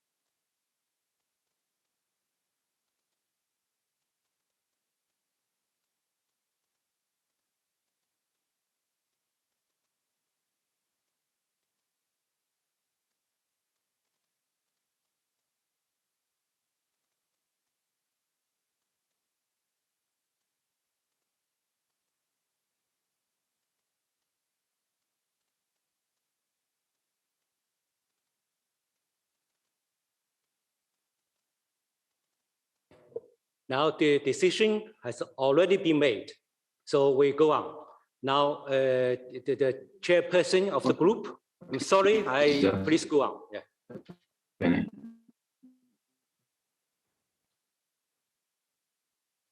Mr. President, are you asking me to continue? Yeah, yes, please go on. Thank you. Would you like me to start from the beginning once again? Just start from what you stopped. Okay, I'll just repeat a couple of my last point because it's important so people can follow my thoughts. Because we are now back in the plenary session with two conflicting views, which are based on the following. Because we agreed on the need for broader discussions, we also agreed that more voices needed to be heard, and that we wanted a group to be established in order to continue these discussions.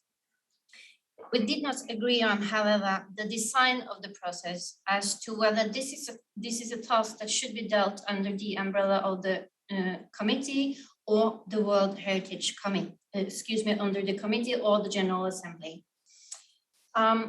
I think it's important to underline that our common goal was to be come back to this plenary session with an agreed draft decision. We all wanted that, but we didn't quite succeed, and for that I'm really sorry. Thank you, Mr. President. Many thanks for this presentation. Are there any comments on this matter?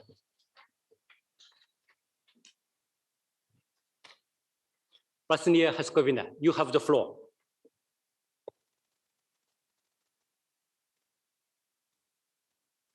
Écoutez, en tant que membre du comité, je suis un peu confus.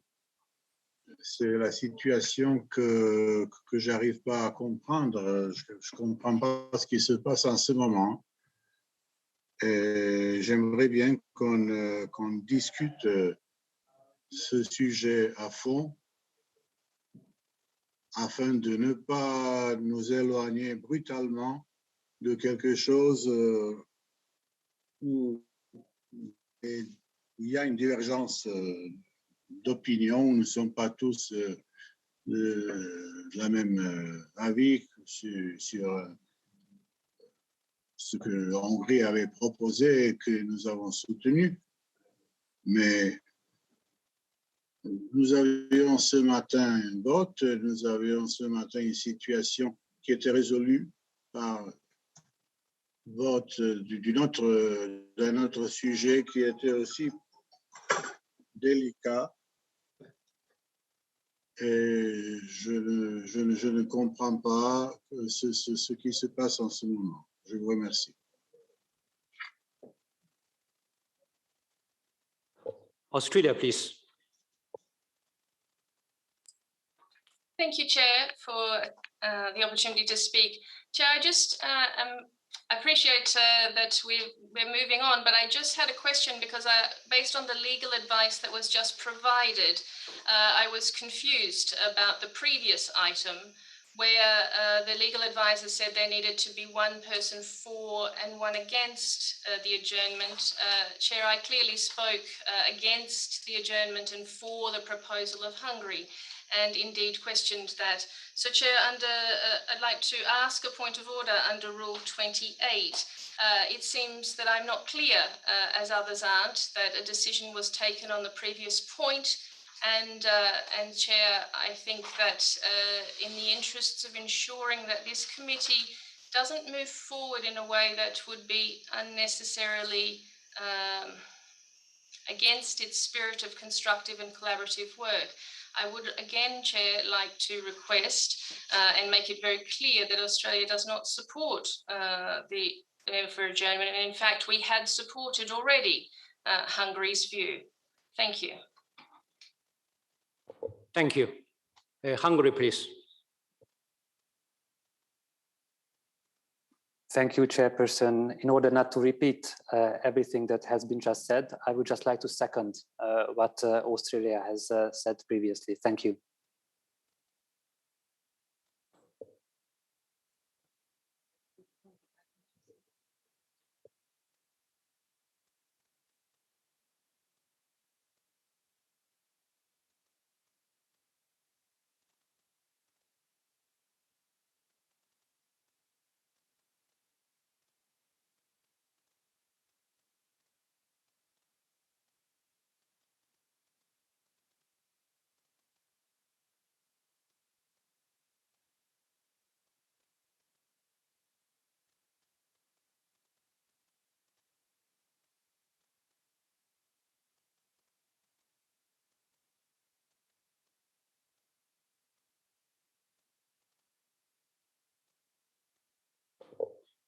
Yes, according to the rule of procedure, it says may, but I have to move and decide. Now I give the floor to legal advisor to make some clarification. Legal advisor, you have the floor.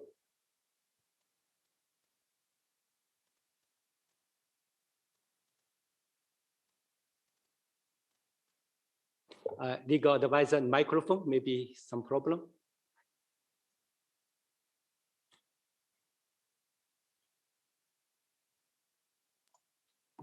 Thank you, Mr. Chair. Do you hear me? Yes. Yes. Thank you very much for giving me the floor again. And I'm very sorry if I wasn't clear in my previous intervention.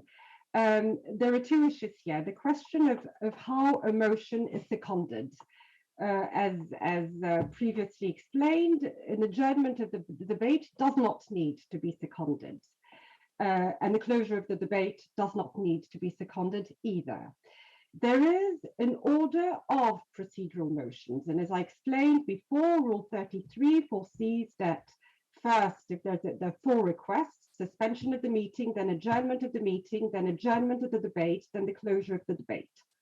However, these are motions which must be decided by the committee. It is not because a member state, a member of the committee has made a proposal that the proposal is automatically accepted by the committee.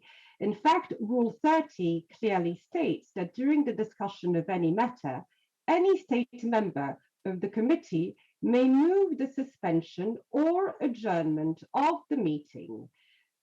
Such motions shall not be debated and shall be immediately put to the vote. And this is the same for the closure of the debate. In this context, and as I understand it, we've had a motion for the adjournment of the debate and another motion for the closure of the debate. In accordance with Rule 33, the committee would first have to take a decision on the motion for the adjournment of the debate. I hope this clarifies this question, and my question was whether the committee had in fact taken a decision on the motion for the adjournment of the debate. Thank you very much, Mr. Chairperson. Thank you for clarification. Russia, please. Thank you, Mr. Chair. I would like to make a small precision in order to avoid further misunderstandings. The motion of adjournment, which was made 2 days ago, is not the same as the one that has been made today, because at that time, the decision to adjourn the debate was about 2 days. Now, there was a proposal to make an adjournment sine die, and this proposal was made before the proposal of a secret vote. Thank you, Mr. Chair. Thank you for your intervention.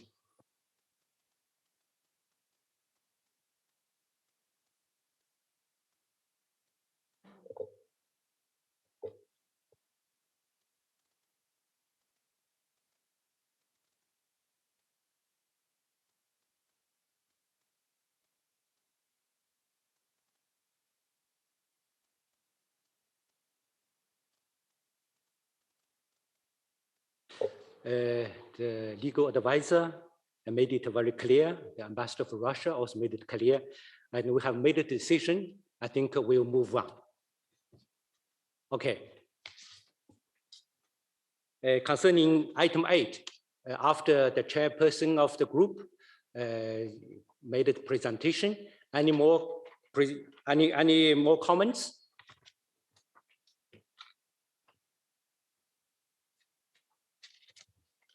Okay, thank you. I will now ask Ms.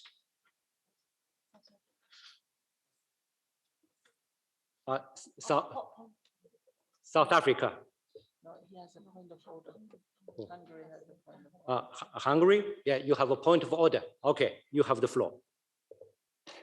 Yes, I'm sorry, Chair, that I have to come back and I have to prolong this discussion, but I just want to make it clear that in our interpretation, the committee has not made a decision to adjourn the meeting. A motion was made. There has been an intervention in favor and some against, and then no decision has been taken by the committee. Thank you.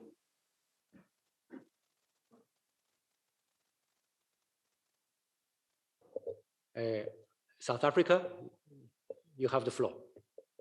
Okay. Is the floor on the item, Chairperson? On the item on the size of memory, not on the issue that you have closed. Okay.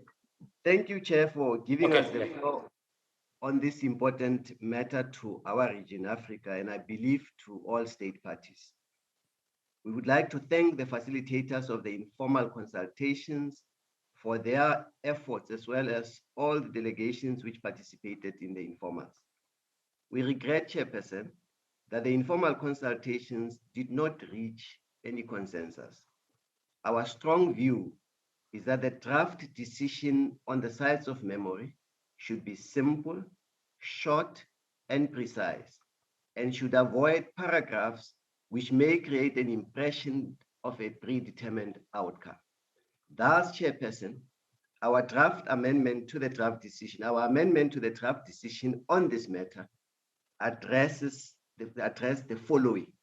One, it seeks to recall that the matter of the committee decision of Manama, it seeks to recall the mandate given by the experts, by the committee during its session in Manama in 2018 on the memories of recent conflict. Two, it acknowledges that indeed the Secretariat convened an expert meeting to reflect on the subject and that some views on the matter were expressed. We also wish to indicate that the report of the meeting of the experts did not incorporate all the views expressed on this important matter. Three, it also takes note that the Africa region also convened a meeting of experts and ministers to reflect on the same matter and agreed on a position which is different from the one that came from the meeting of experts convened by the Secretariat. Four, it acknowledges that there are still divergent views on the subject and more dialogue is needed by the state parties to the convention. Five, and which is important, it recommends the committee to establish a working group for state parties to discuss the matter and present a report during the next meeting of the committee. The working group should have a clear mandate and a definite timeline. That timeline is the 45th session of the World Heritage Committee. We respectfully do not agree with a proposal to escalate this matter to the General Assembly of State Parties. We believe that the committee has the power to bring finality to this discussion. After all, this discussion started in this committee. Taking it to the General Assembly will only serve to prolong finalization of the discussions. It is our fervent request and wish that this discussion be concluded, as there are sites from our region that have been submitted for processing to the Secretariat, but unfortunately that cannot be processed. We request the support of the committee members on our proposal. I thank you, Chair. Thank you. Australia, please. Ethiopia, please. Thank you very much, Chair. I'm intervening following what my brother from South Africa said with regard to support the amendments proposed. Mr. Chair, we do not at all accept the idea that some decisions have to be predetermined in advance. We do not believe in the filtering process that aims to exclude some, and in particular, those of us in Africa. So we are not at all, I think my camera was turned off, but Chair, we want to make it clear that, secondly, that the views of African experts, as also endorsed by African ministers, should be reflected, at least in part, in the recommendation of experts. That was not the case. Thirdly, as was said by my brother from South Africa, We do not believe in taking this matter to the General Assembly. That will only delay it. We believe in each case being evaluated on its merit, on a case-by-case basis. That should be the approach that guides us, that should guide us, and that's also in line with the convention. Therefore, we fully support the amendments put forward by South Africa, and we urge committee members to follow us on this important amendment. Thank you very much. Thank you for your comment. Spain, please. Muchas gracias, señor presidente. Ante todo, quisiéramos agradecer la presidencia del grupo de trabajo, realizada de manera excelente, tanto por Noruega como por Brasil, por un tema tan sumamente complejo que ni siquiera el propio grupo de trabajo ha podido llegar a tener un consenso. Está claro que es un tema difícil, un tema que ni siquiera un grupo de trabajo ha conseguido llegar a tener un consenso, por lo que parece evidente que es necesario que sean más estados parte que los que forman parte de un comité los que estudien este tema, que además influye en un gran número de países, por lo que consideramos que sí ha de ser elevado a la Asamblea de Estados parte, y consideramos que en el caso de que se cree un grupo de trabajo, esto debe ser un grupo de trabajo abierto a todos aquellos estados que quisieran participar, no solamente a los que formen parte del comité. Muchas gracias, señor presidente. Thank you for your comment. Bosnia-Herzegovina, you have the floor.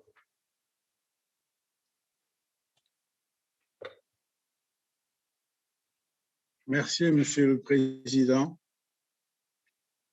Je dois répéter que je reste toujours confus à propos de ce qui a été dit tout à l'heure concernant la proposition, l'amendement de la Hongrie. Donc, j'attends toujours d'avoir l'opinion du comité concernant la décision que vous venez de dire, dont vous venez de dire qu'elle était prise. Et ça n'a pas eu lieu. Je vous remercie.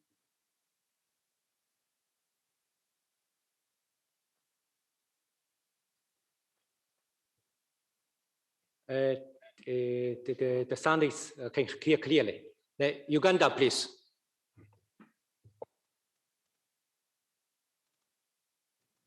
Thank you very much, Mr. Chairman. Mr. Chairman, in this matter, there are three things.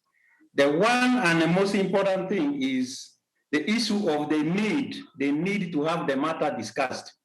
Is there a need? Is there a goodwill? That is the first issue. And then together with that comes the issue of the time factor. And then finally, the issue of procedure. Now, procedurally, any matter which is goes to a General Assembly that has been argued, that has to go back to a committee. Committees normally support General Assemblies in order to effect their work. And that's why this committee was created. And the rules of procedure are very clear that matters are exhausted by this committee, and the committee simply submits reports to the General Assembly. That means any matter which goes to the General Assembly is only for actions and recommendations to make a decision on, but not to start synthesizing, discussing, analyzing, and going into details. It is always committees. And procedurally, also the rules of procedure, Rule 21 gives mandate to this committee that in matters which need further reflection, the committee creates working groups, which they call subsidiary bodies. And that is the method which is provided for within our rules of procedure. We cannot do anything outside the rules of procedure in this matter. So the General Assembly issue comes much later, because first of all, this committee started this matter as was discussed earlier in Manana. It came back, it is still within the committee. And until the committee has reflected and come up with a draft decision that can go to the General Assembly, it is too premature to begin thinking of a General Assembly when the matter has not been discussed here. Now, the procedure is very clear.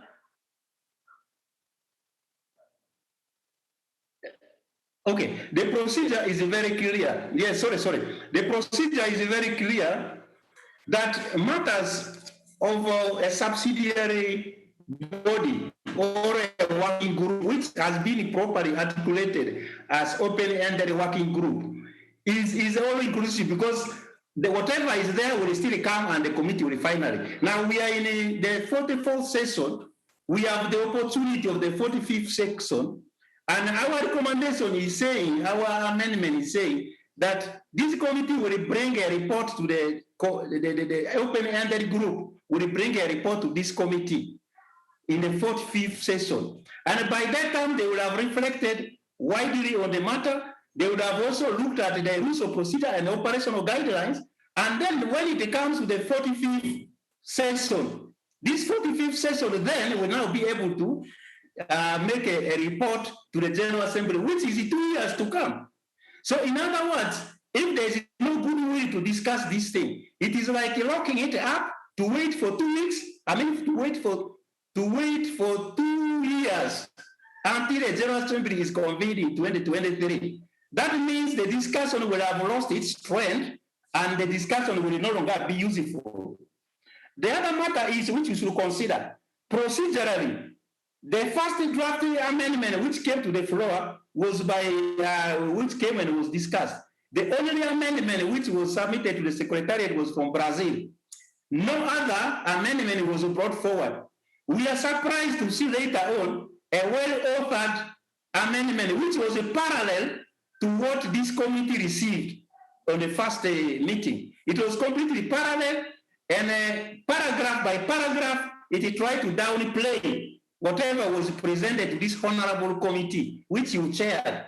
So, Chairman, where did that come from procedurally? Is it correct to bring a parallel amendment when an amendment has already been tabled and discussed and has been referred? Is it allowed within the procedures that a later amendment comes and it begins to overcome what was already discussed? This amendment, which is from the other group, Norway and the other group, was never shared with this team at the time of presentation and not even within the 24 hours allowed. So my request, therefore, is that we should look at the procedure. We should look at the issues of mandate. What is the mandate of the committee versus the mandate of the General Assembly? The committee cannot delegate upwards. It is only the General Assembly which can delegate work to this committee, not the reverse. But what is being proposed is that this committee should instead delegate work upwards to the General Assembly, which is the supreme organ and the highest organ.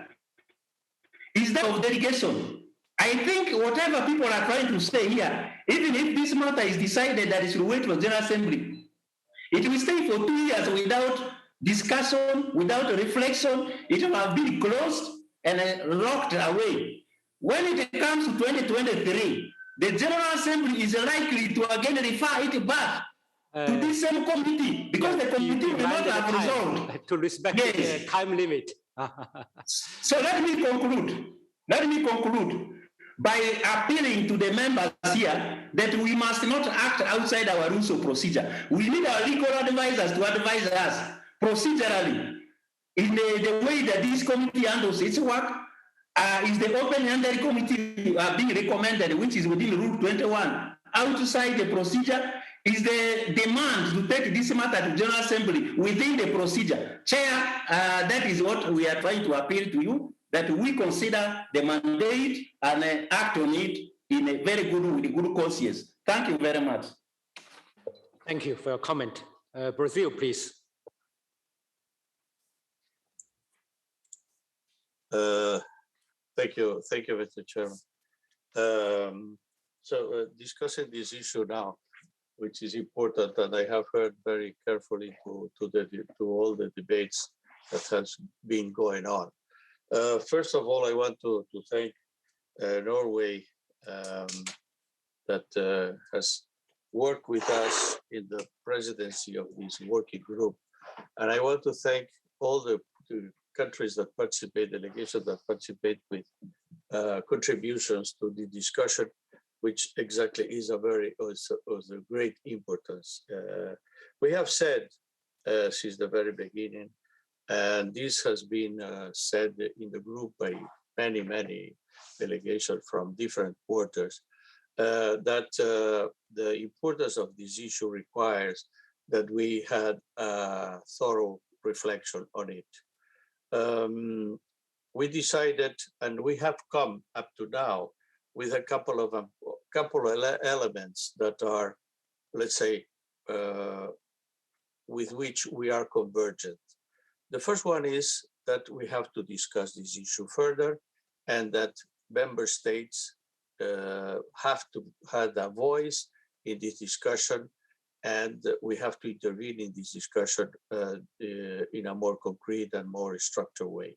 This is the first thing. We have converged to this idea. The second one is that the best way to move ahead is to have a working group, and we have to accept the idea internally that a working group was the way to be followed. The third element that came as a convergent element, and I'm not telling here that we are consensus, but is a convergence of the members that were in this group, and that are proposing with different elements, but with different proposal, are proposing that to the committee to have the final decision. The third element is that in order to assure a greater ownership of this discussion and these decisions, this working group should be open, an open-ended group in a way that allows members of non-members of the committee to have a voice also in this group. So we have come to this discussion, and we have come to this point that we will create, or we should, or we could create a group here in this committee, an open-ended group in this committee to discuss the mandate of this group, so to continue this reflection. We understand, and this is Brazilian position, that the mandate of this group should be as simple and as clear as possible, and which is this one is, are those sides part or can be discussed under our convention? And then, if this is the decision, could be the decision of this committee to decide on the merit of each case by case. The only problem here, in our view, is how are we going to deal with the conclusion of this group? The conclusion of this group should be presented to the next meeting of this committee. We think is the way to proceed. Or should it present its conclusion to a larger body? In our perception, these conclusions could be presented to the committee, provided, again, and I insist on that, that is an open-ended group. So we assure inclusion, we assure ownership to all the members of the convention. Thank you, Mr. Chairman. Thank you for your comment. Uman, please. Thank you, Mr. Chair. Let me also, I would like to say we are very confused with the discussion. It's not only us, but many state parties who are members of this committee, especially the previous decision taking. I think the decision is taking, and still there are member states that are expressing their views. And therefore, I think we should have listened to these people and in order to assist us in taking that decision.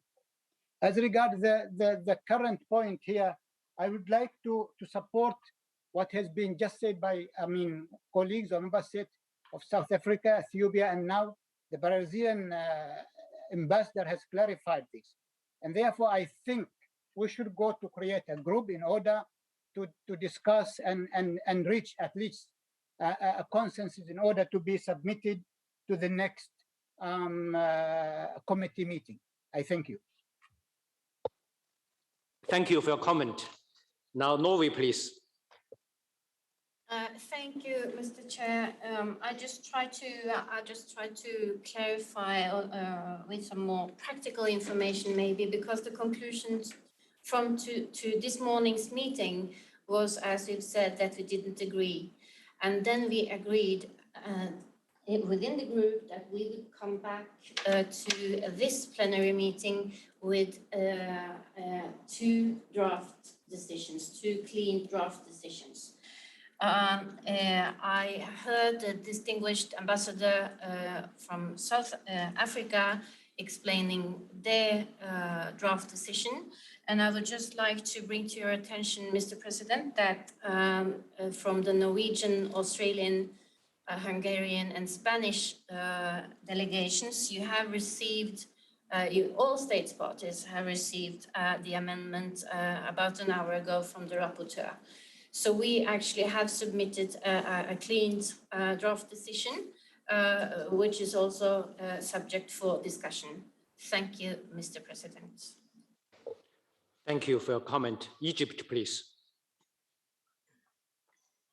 Thank you very much, Mr. Chairman. As we have stated in our intervention at the opening of item 8, we do believe that the reflection on the inscription of sites associated with recent conflicts is an important topic, and it should be given the importance it deserves.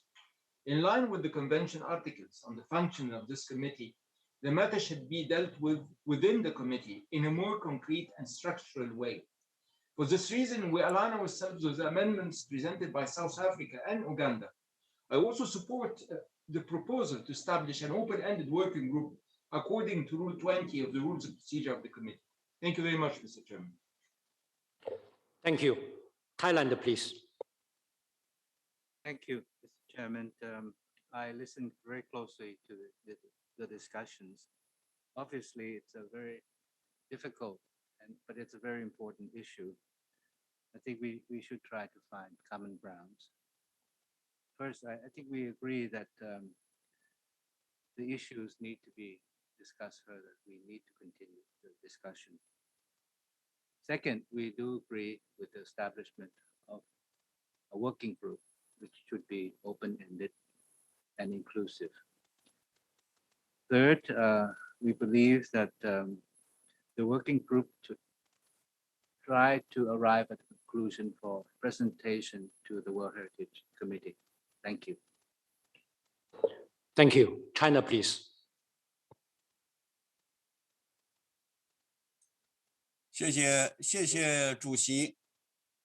中国代表团呢，首先感谢工作组主席挪威的同事在工作过程中所展现的领导力和所做出的努力。中方呢认真听取了这个项目8这个目前讨论的时候呢各个委员国的表态，也认真研究了关于项目8的这个修正案。中方感谢秘书处和相关咨询机构所开展的工作，同时呢，也注意到2021年4月份在南非举办的专家和部间会议为研究工作的带来的新角度。感谢南非在对这个专家会议所提供的支持。中方感谢起草组就这个决定草案认真开展的工作，各个方面工作过程中的交流互鉴和切磋呢，对负面记忆的相关遗传的这个研究呢，具有重要的意义。中方认为，文化遗产应当促进理解、交流和团结，而负面记忆相关遗产与历史、记忆等问题呢密切相关，十分的敏感。相关的阐述呢繁多而且复杂，甚至呢有突出的矛盾。只有充分研究、广泛磋商，才能为做出下一步的决策提供重要的支持。因此呢，中方支持南非等国家委员国提出的成立一个工作组，对这一重要问题进行深入的、具有建设性的磋商，争取达到共识。谢谢主席。Thank you for your comment. 我就说一下这个吧。Dear committee members, before we look at the different texts, I propose a technical break for 15 minutes so that Ms. Rapporteur and the Secretariat can table the texts on the screen. Thank you.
Still a break.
Dear committee members, we'll continue our discussion on item A.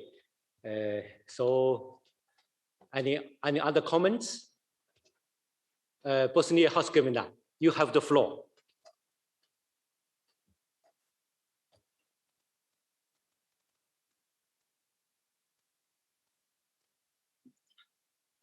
Merci, Monsieur le Président. Merci, Monsieur le Président. Tout à l'heure, probablement, à cause des raisons techniques, ma caméra a été coupée, c'est pas grave. Il n'y a pas grand-chose à voir, mais pour le micro, j'espère que ça marche. Vous savez, quand on parle de mes compatriotes et donc de moi-même, on dit qu'ils sont très obstinés. Moi, je suis obstiné dans le sens de garder, de tenir à expliquer une situation autant que possible, à savoir l'histoire que nous avons eue tout à l'heure et que nous avions précédemment concernant des sujets dits délicats. Il ne faut pas avoir des sujets délicats ici. Il n'y a pas de sujets délicats. On peut être d'accord ou ne pas être d'accord sur quelque chose, mais délicatesse,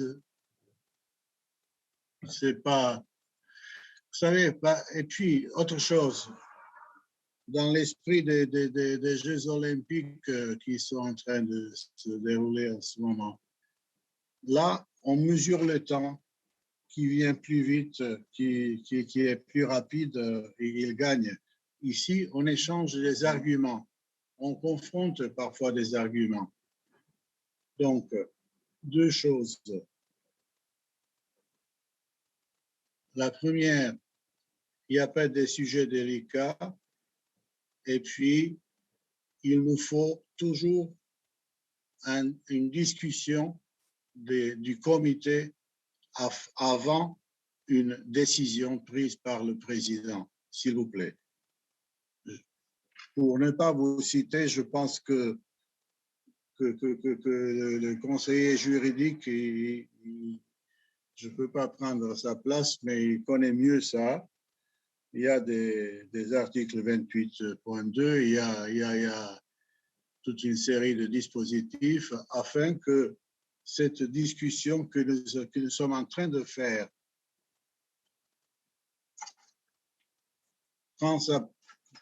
garde sa dignité et se déroule comme prévu. Donc, si j'ai des choses à dire, je le dis. Et si je lève la main plus vite que les autres, ça c'est autre chose. Ça donc, je répète, on ne court pas sans maître, on discute. Je vous remercie.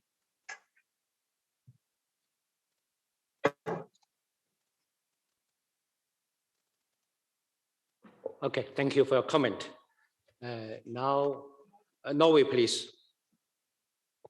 Thank you, Mr. Chair. I just wanted to verify, we are now currently discussing item 8, right? Yes. Okay, thank you. I just wanted to be sure. Well, we have just a few comments because, of course, we agree that it's really sad that we can't seem to find, for the moment, an agreement on this important issue. The amendment that was put forward by Norway and other states parties more or less an hour ago is a result of Brazil's encouragement to bring the two positions together to narrow the gap a little bit, and also a result of a proposition made by our friends from Egypt this very morning. So our amendment is an attempt to try to meet those demands.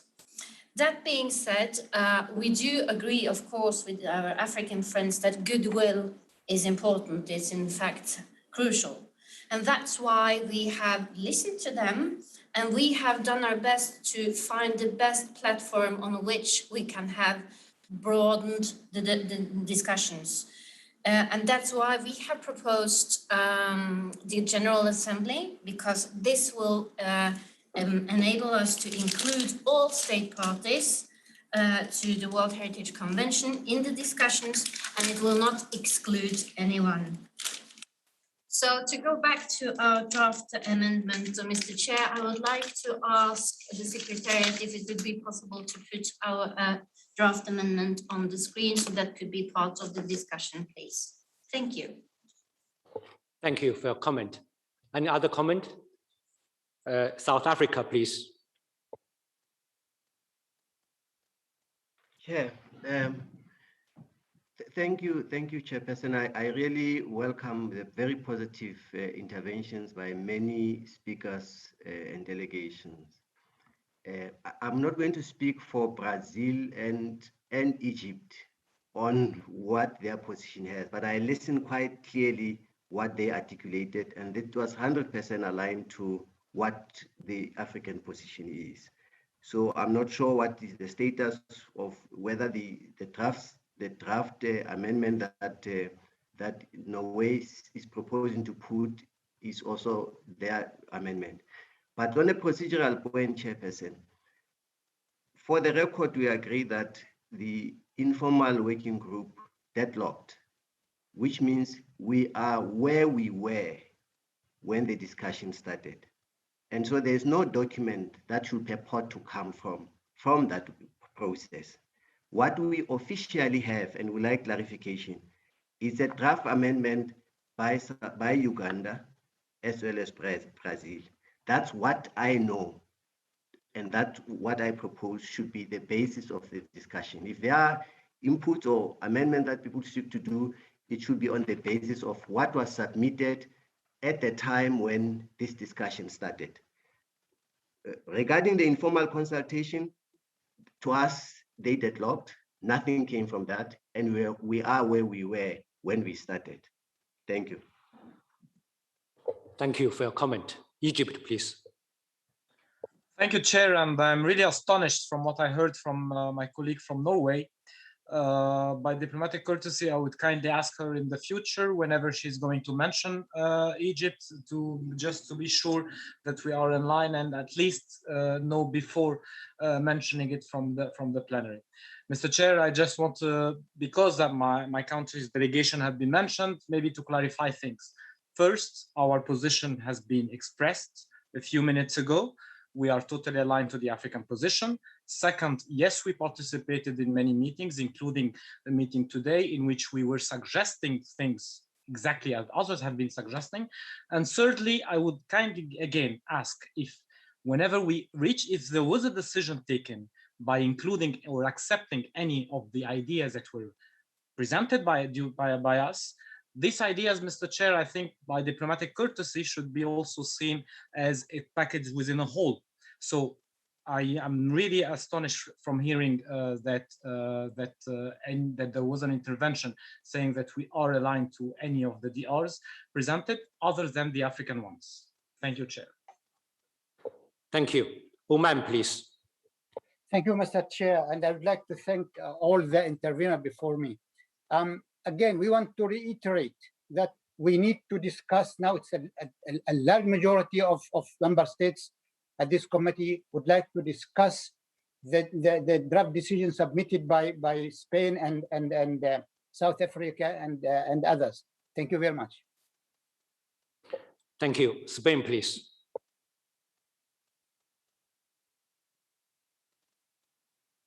Gracias, señor presidente. Nuestra intención es intentar que se llegue a un consenso al que nos sumaríamos.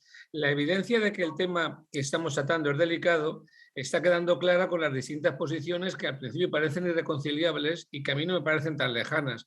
He escuchado con atención la intervención del ilustre embajador de Brasil, que con su habilidad habitual siempre acerca posiciones. No sé de qué manera se plasma su posición, porque tenemos ahora un escrito en pantalla y supongo que actuará para ver cómo lo mejora, pero estoy convencido de que podemos aproximar posiciones, porque si no, la verdad es que lo que estamos demostrando ahora es que el tema de la memoria es tan delicado que no solo genera divisiones nacionales o transfronterizas, sino que las genera en el comité a la hora de de aprobar una posición común o a la hora de establecer incluso un procedimiento común. Y esto nos tiene que hacer reflexionar. Yo le rogaría al embajador de Brasil, porque me he quedado con la idea, pero no conozco ningún texto, que intente hacer una aproximación con su posición. Yo dije el otro día que efectivamente África tiene mucha razón en lo que plantea, eso es indiscutible, pero es evidente que la onda expansiva de esta situación tiene diferentes ecos en según qué continentes, en según qué países. Y eso es lo que hemos de equilibrar, y yo creo que con la habilidad habitual que nos caracteriza lo podemos lograr. Por tanto, manifiesto que estamos abiertos a lograr un consenso sin prejuicio a nadie, y le rogaría al embajador de Brasil que si puede materializar su posición para que la tengamos clara, pues la vaya aportando a la medida que pueda en los textos que se tomen como base, este o el que sea. Gracias. Thank you for your comment. Ethiopia, please, you have the floor. Thank you very much, Chair. Hope you can hear me. Chair, yes. we want... Yes. Thank you, Chair. No, we want to echo what was expressed by our colleague from South Africa regarding the basis or the base document that will guide our decision. I think we've had extensive discussion. Now it's time to look at the draft decision. And so far, the draft decision that we know has to be the basis of our decision, whether we reach a compromise or not, is the one containing the amendments of South Africa, Uganda, supported by Ethiopia, Egypt, and others, with the addition of the Brazil delegation's amendments. That's the basis of our work. So we want to have clarity in terms of the legal basis. We cannot look at two documents. We had a working group. The working group did not succeed, unfortunately, but the basis of our work is the document as amended by the delegations I mentioned. So we would need maybe the guidance of the legal counsel so that we can move forward and look at the draft. Thank you. Thank you for your comment. Brazil, please. Thank you, Mr. Chairman. I think that we are so much used to discuss technicalities that we lose a little bit the perception of the forest looking at the trees. Mr. Chairman, the decision taken by, or at least not the decision taken, but where we stand at the end of the working group was that different positions were expressed, and each of the two groups will present it to the Secretariat an amended version. We have on the screen the amended version presented by Norway, Australia, Spain, and Hungary. And as I understand, there is an amendment that has been presented by the African group also 10 to 15 minutes ago.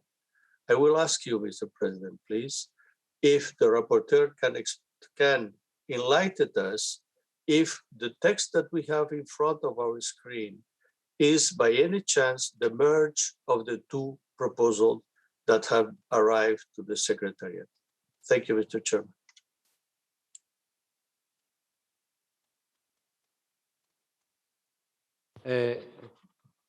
I give the floor to Norway first, then the rapporteur.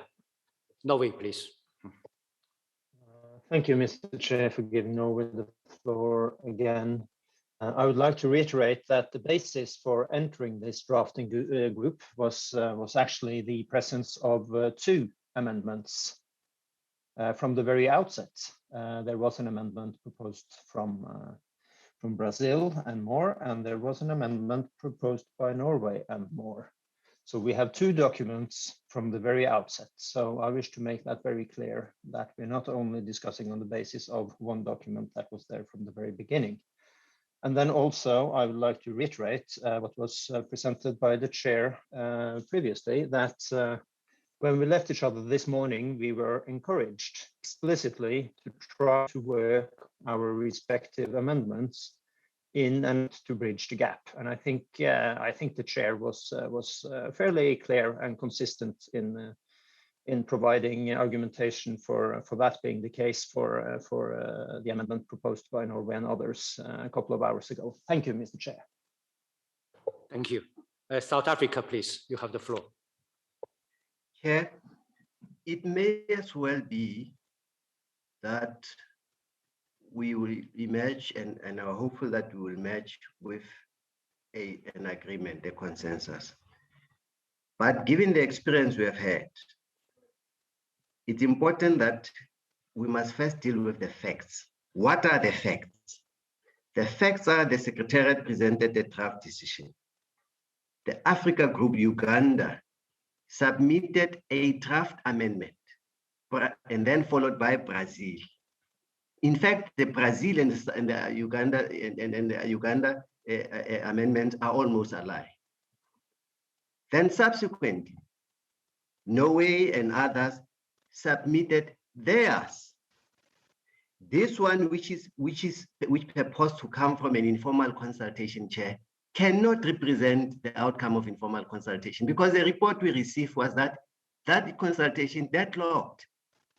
Now, from the interventions that were made here, many of the speakers who spoke agree that a working group be established, that there's need for further dialogue.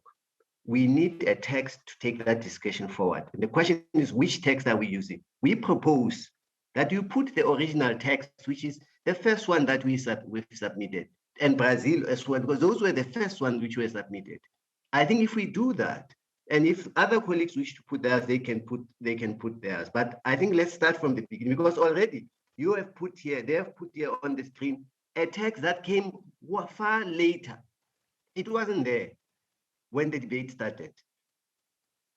The informal consultations deadlocked, and we do not want to talk about what transpired there. I think it's important to accept that it deadlocked. Let's leave it there. And we thank those who facilitated. But let us now look at the objective situation. Which text should be used? And can the Secretariat guide us in that regard, Chair? May the Secretariat guide us in that regard, tell the facts, so that if we agree to move forward with a consensus, but it must be based on the solid facts, objective facts on the ground. Thanks. Thank you. Now I give the floor to Ms. Rapporteur to make some clarification concerning the question put forward by the committee members. Thank you, Mr. Chair. I would like to refer to the working document that we had presenting the original draft decision on this 8th, and we have 6 different parts of the draft decision. The part right now shown on the screen reflects the part 1, reflection on the reform of the nomination process, and this part was amended only by the countries shown on the screen: Norway, Australia, Hungary, and Spain.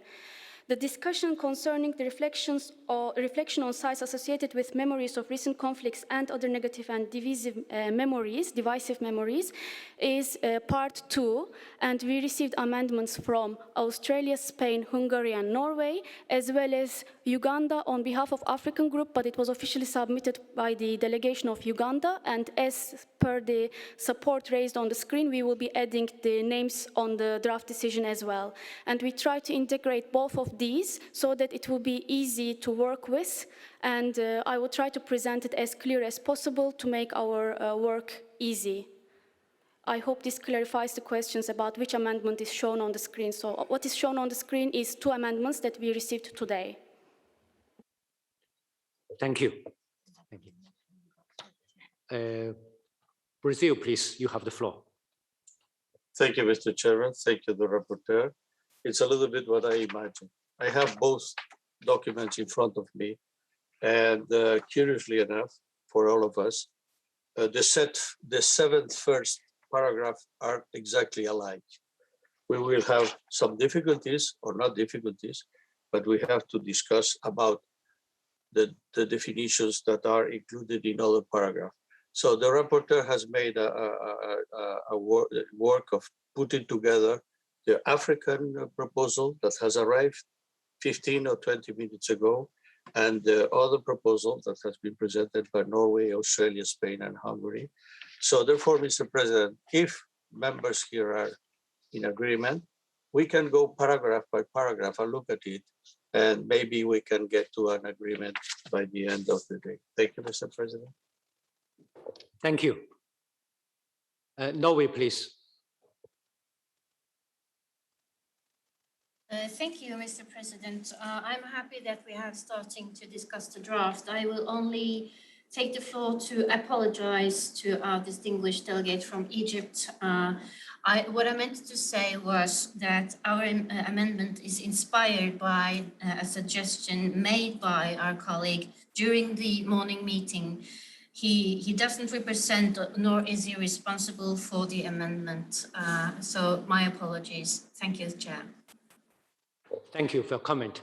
I know several committee members were asking for the floor.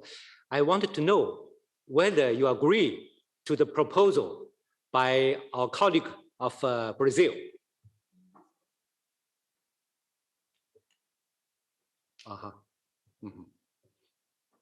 Now, Egypt, please, you have the floor.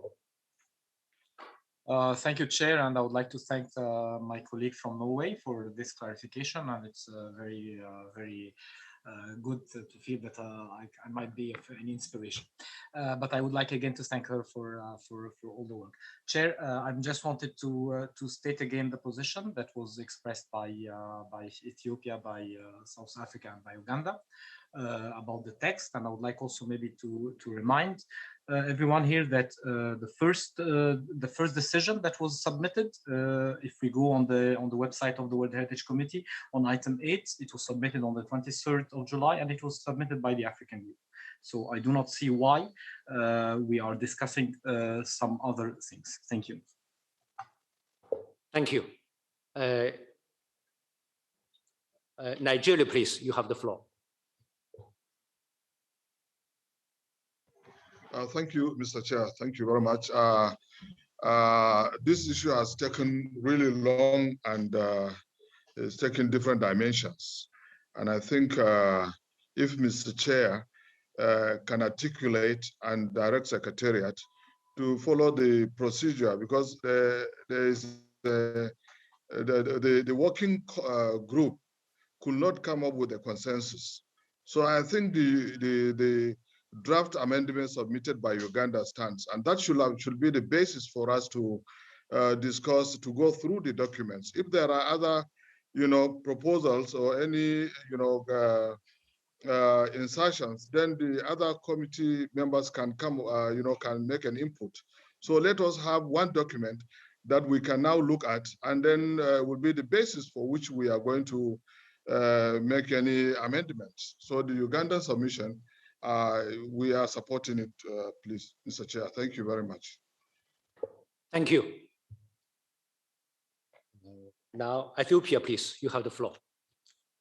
Mr. Chair, when we do things, we have to do things at least in a honest fashion. As was highlighted by my colleague from Egypt, the first amendment submitted was that of Uganda. The first amendment, as he put it. Thereafter, other submissions could have been made, but we want to see that as a basis of our discussion. It's not correct what the rapporteur just said, that they received the African proposal at the last minute. That's not true. It's even on the website. So please put the first amendment. That is the first amendment that was submitted. Full stop. We will not accept to go along with any amendments that are put forth afterwards unless we see how it's reflected properly as the first amendment. Thank you. Thank you. Uganda, please. Yes, Mr. Chairman, I think you have got legal advisors. Let the legal advisors come on board and pronounce themselves about the conduct of business of the committee as per rules of procedure, and as to how amendments are handled in order of presentation.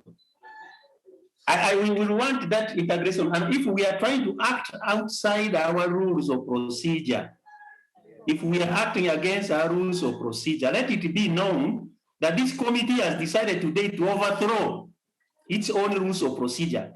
Can we follow the rules of procedure There is a rules of procedure stated according to the order of arrival and order of receipt of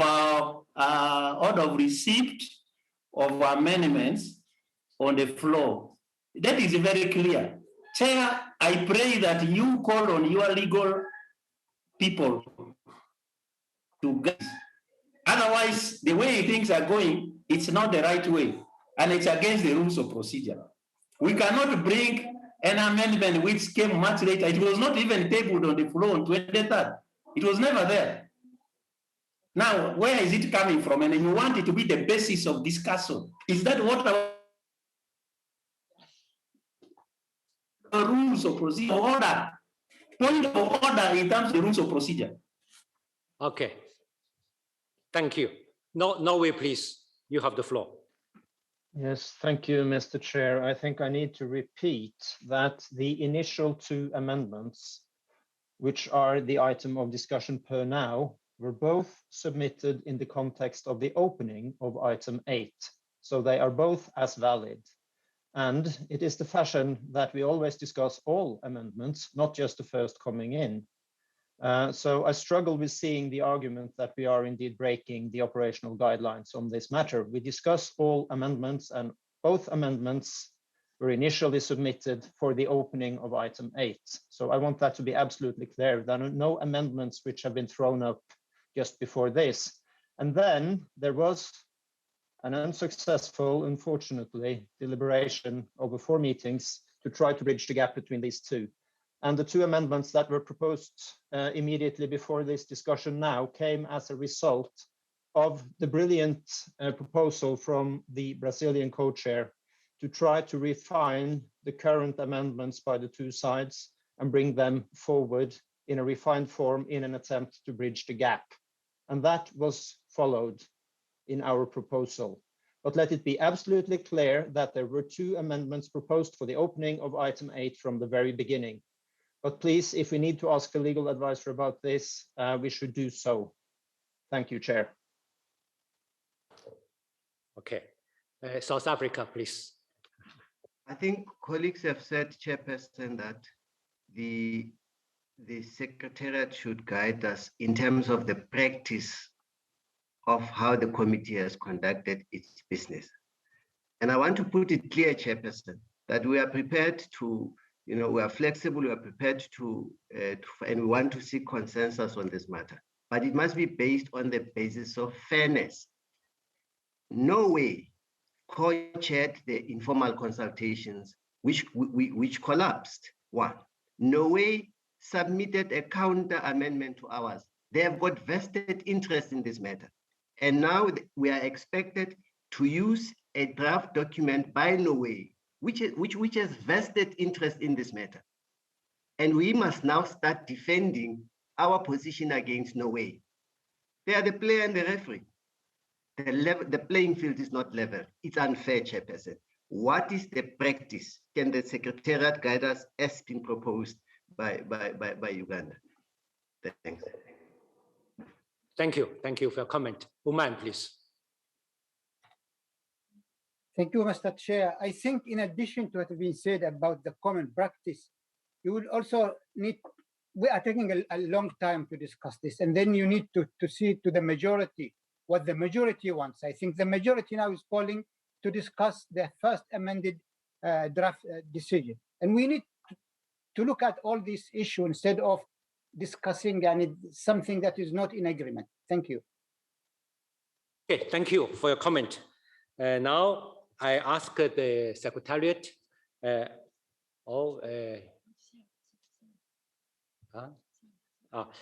ask the Secretariat and the legal advisor to clarify. Dr. Rossler, you have the floor. Thank you very much. To answer the question from South Africa, the committee over time tried to reach consensus through the tools of drafting groups or informal working groups, etc. Now, sometimes this works and sometimes this doesn't work. But in this case, I just want to clarify the status of the different amendments. On 24th of July, we received Australia, Hungary, Norway, Spain on item 8. On 25th July, we received Brazil, South Africa, Uganda on item 8. On 30th of July at 2:48, we received Uganda. On 30th of July at 12:47, Australia, Hungary, Norway, Spain. And on 30th of July, another one from Uganda, which was at 1:26. So there were 2 on 30th of July. So that's the status which I have here in front of me. What the chairperson is looking for is that we work together on a text to reach an agreement to the extent possible. So that's the idea. I know that that you have different views. I can fully understand that, but the idea is to come up with a text of a decision which can stand because of the time. We are running out of time now. Thank you very much.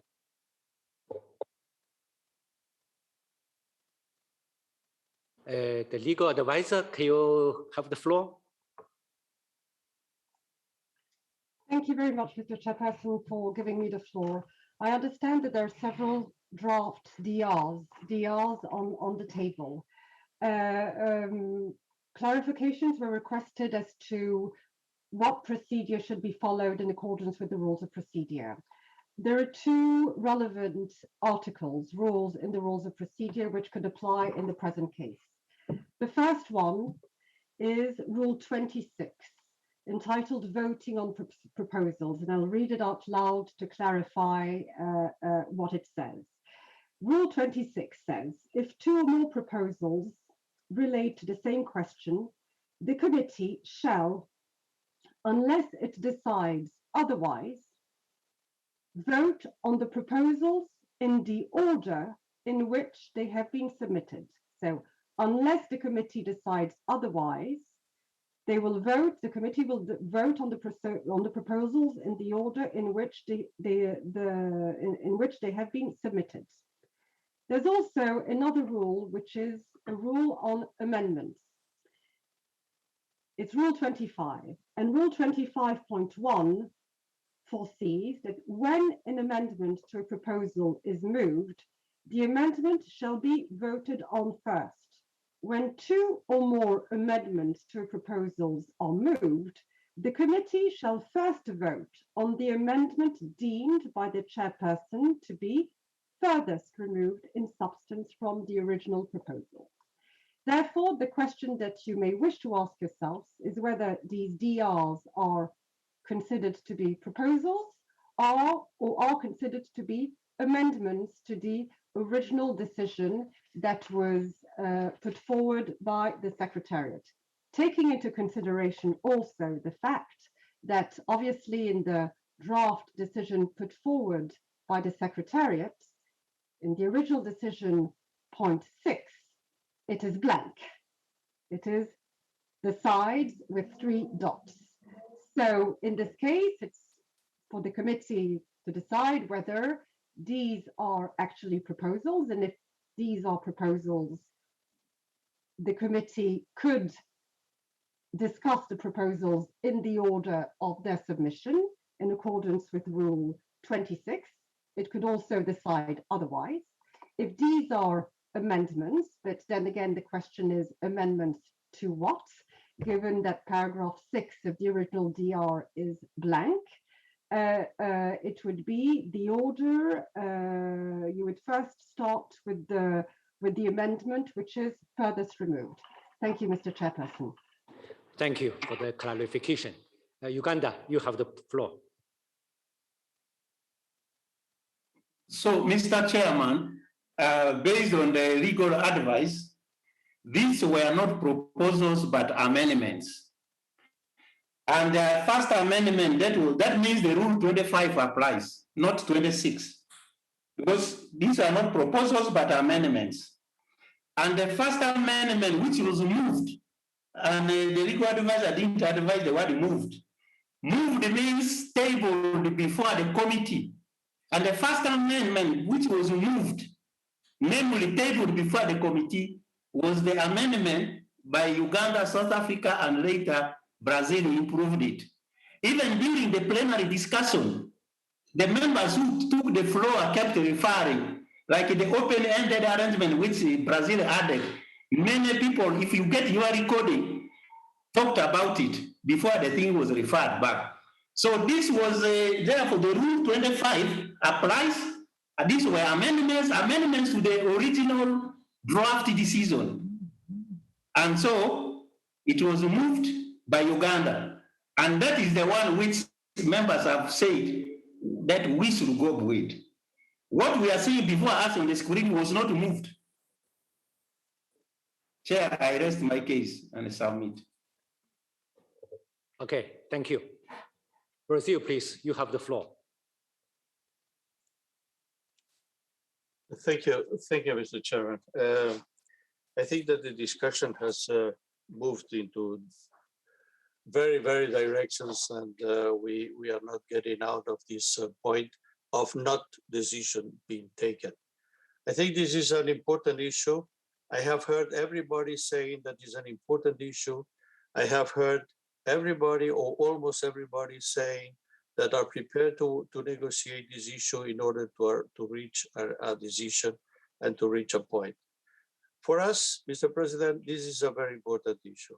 And we believe that member states, and we are here as member states, had to have a voice in this issue, and not only the advisory boards that has already their decision or their position on this particular issue.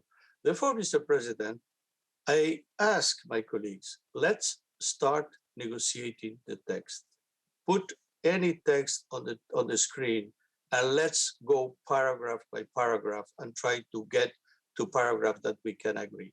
Let's negotiate. Let's come here and do what we are asked to do, which is expressing our views on the issue, and not if this is a proposal, this is a not proposal. Let's go to the text. Choose one, the one that you want, Mr. President, the one that the group wants, and let's start negotiating paragraph by paragraph. Thank you. Thank you for your comment. And Australia, please. Thank you, Chair. We'd just like to support very much the statements that our Brazilian colleague made. We think that there is a feeling in the room that wants to move through this issue, that has been working hard to get there, and we think that there is a way forward. We look very much to supporting that consensus, and we want to support Brazil's statement that we put the original text on the screen, and then we all work together to work our way through it. Thank you for your comment. Dear committee members, I have a proposal. In fact, we have two options here, how to solve this problem. One is the proposal by Brazil. Put the two draft amendment there, paragraph by paragraph. Another one, you see, just from what we hear from the discussions of the committee members, we can feel that now there are still divergent views at this stage concerning item 8. At the same time, we see the flexibility from both sides. And also, we can see most of the members, their views. There's also a growing consensus. So the second proposal is that can we take the amendment submitted by South Africa and Brazil as the basis for discussion, so we can move maybe more easily. So two proposals. I'd like to listen to the committee members. I'd let you decide which one is better, more practical. Australia, please. Thank you, Chair. We think the practical option is to support the amendment put forward by South Africa and to move on that basis. Thank you. Thank you.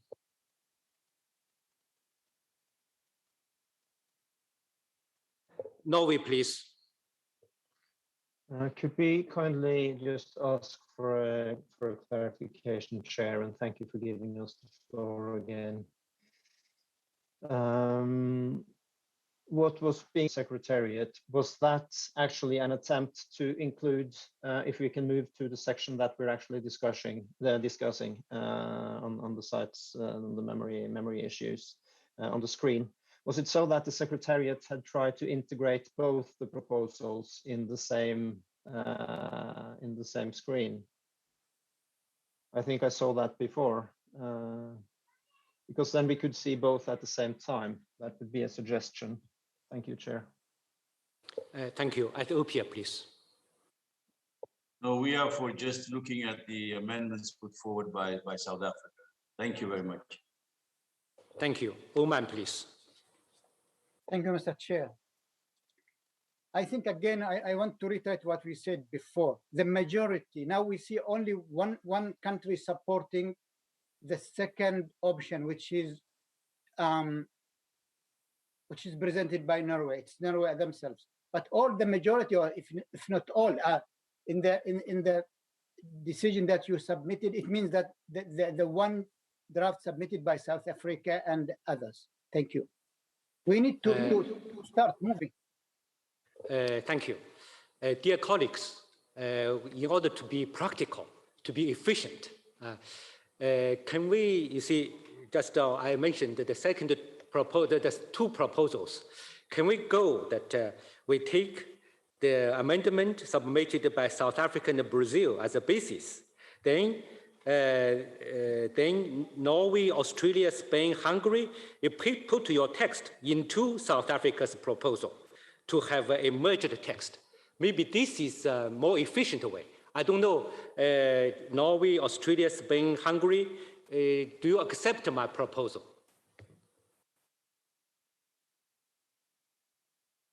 Guatemala, please, you have the floor. Thank you, Chair, and thank you for this very good and interesting debate. I would like to support your recent proposal to go to discuss the South African draft amendment. Thank you. Thank you. Australia, please. Thank you, Chair. Confirming that we would like to support your proposal to go. Thank you. Thank you. So Norway, Australia, Spain, Hungary, can you accept my proposal? We go this way. Uganda, please.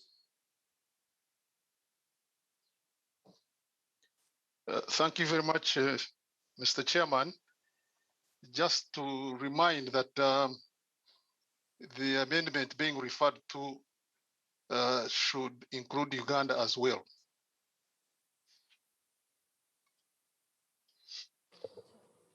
Okay, thank you. Australia, please, you have the floor. Thank you, Chair. You just requested us again to reconfirm.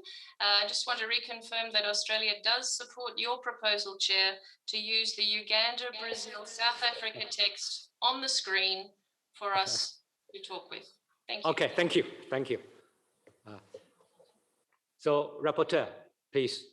So, if there's no objection, we'll go this way. Okay, take the amendment submitted by South Africa and Brazil as the basis for discussion. Ms. Rapporteur, please.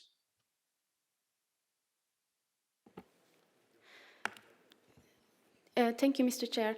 We have, of course, the submitted amendment by Uganda, South Africa, and Brazil, and our team is right now working on bringing it up, and we will be ready to show in a few minutes, I think. Okay, dear colleagues, I suggest we have 5 minutes technical break to give the time for the rapporteur to table the text.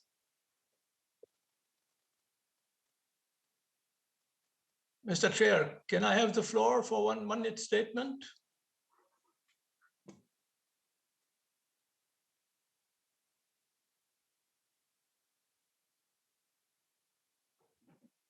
My brother. Now we're getting there. Really? I'm not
Okay, dear committee members, now let's proceed.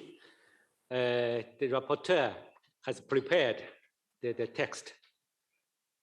Now let's approve the text paragraph by paragraph. Rapporteur, you have the floor.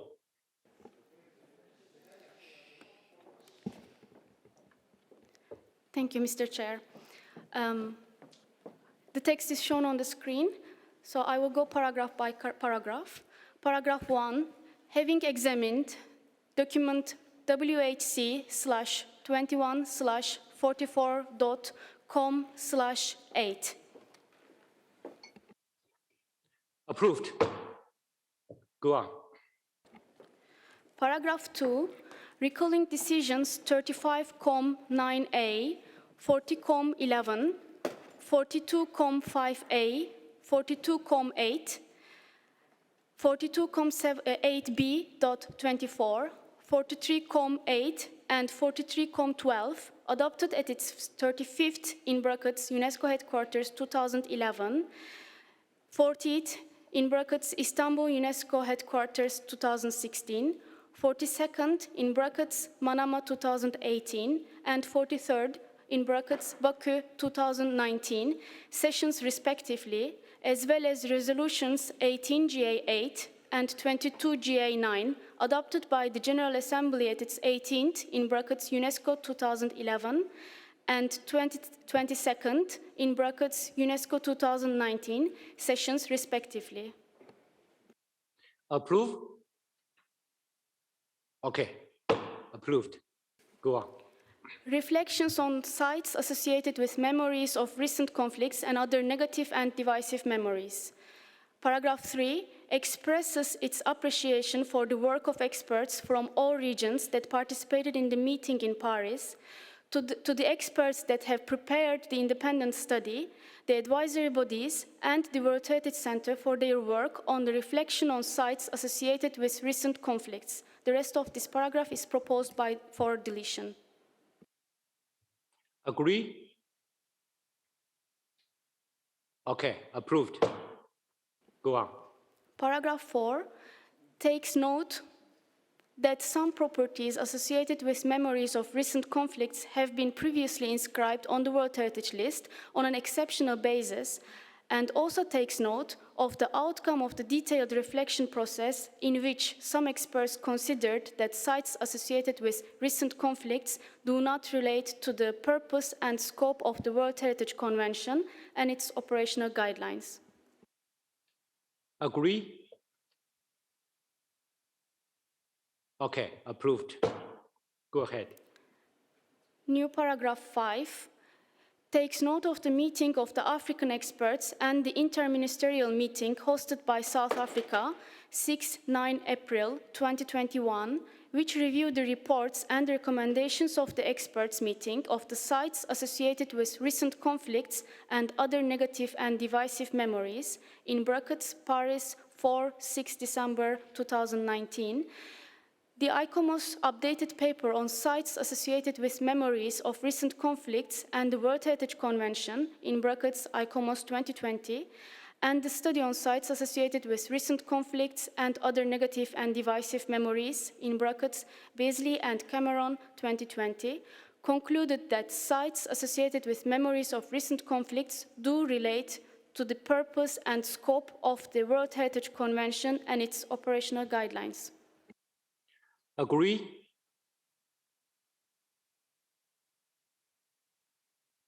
Okay, approved. Go on. We have to renumber the paragraphs in here. Let's wait for a moment. Australia, please.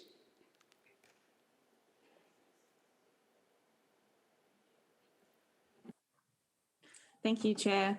I'm sorry to take the floor. We just wanted to understand a point of clarification as to how the conversation ended before the technical break. The amendment that was put forward after the drafting group with the joint sponsors of Norway, Hungary, Spain, and Australia, we understood that would be put on the screen. Is that not how that finished? Thank you. we just now we decided that we take the amendment proposed by South Africa and Uganda as the basis of our discussion. Then your text, the text by Australia, Norway, and Spain, Hungary, some contents you can put into this text. Is it clear? You can take you can put forward a proposal, revisions, modifications when we approve the text. Is it clear, Australia? Yes, thank you, Chair. Thank you. That clarifies that. Thank you. Okay, thank you. Go ahead. Mr. Rapporteur, yeah.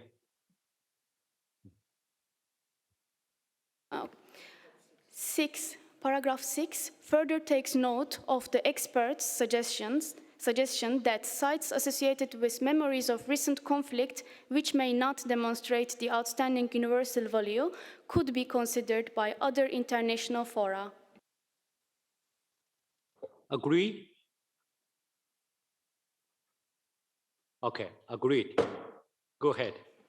New paragraph 7, acknowledging the persistent divergent views among experts, the advisory bodies, and the World Heritage Center regarding how sites associated with memories of recent conflicts relate to the purpose and scope of the World Heritage Convention and its operational guidelines. Agree? Okay, approved.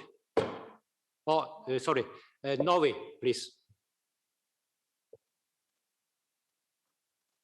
I would just like to ask a little bit of clarification on that, because I think the divergence among the states parties or the committee members could possibly be reflected in that paragraph. Thank you, Chair. Yes, any specific point you wanted to have the clarification? Well, if we could add acknowledging the persistent divergent views among states parties before experts, the advisory bodies, etc. South Africa, please, can you make some clarification?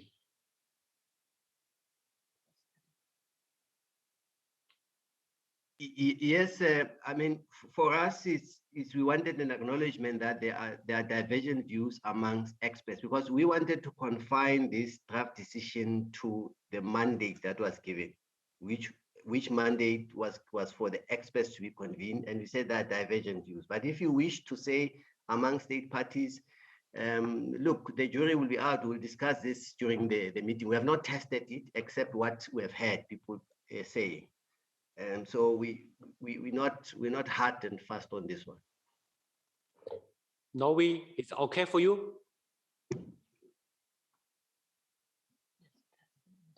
Yes, thank you. Okay, approved. Go on.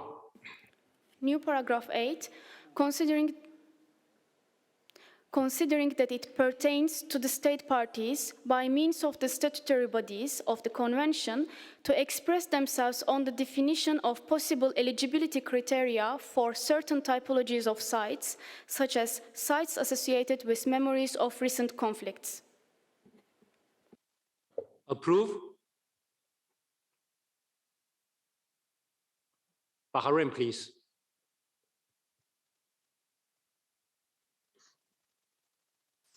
Thank you, Chair. We just wanted a clarification, perhaps, as to when this important matter will be deliberated by member states. I think we all agree that further discussions need to be in place between member states and all stakeholders, including the Secretariat and the advisory bodies. In the previous amendment proposed by the drafting group, there was a reference for this being discussed at the General Assembly. I'm not sure if that reference will be reflected in this decision. I think it will be useful for all member states in the General Assembly have the opportunity to voice their opinion on this matter. perhaps a clarification from the members of the committee drafting this decision to clarify whether that will be included or not within this decision. Thank you. Okay, thank you. South Africa, please, you have the floor. There's a paragraph still coming on that specific issue. I propose we discuss that when we reach that paragraph. Okay, Bahrain, is it okay with you? Yes, Chair, thanks for the clarification. Okay, thank you. Australia, please.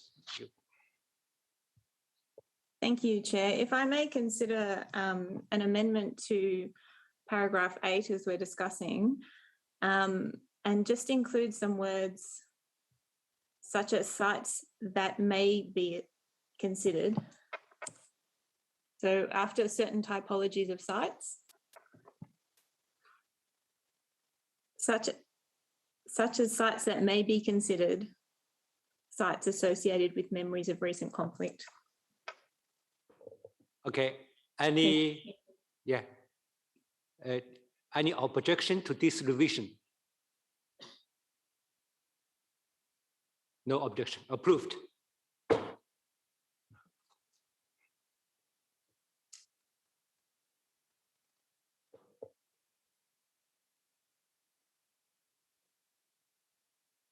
Just wait for a moment for Ms. Rapporteur.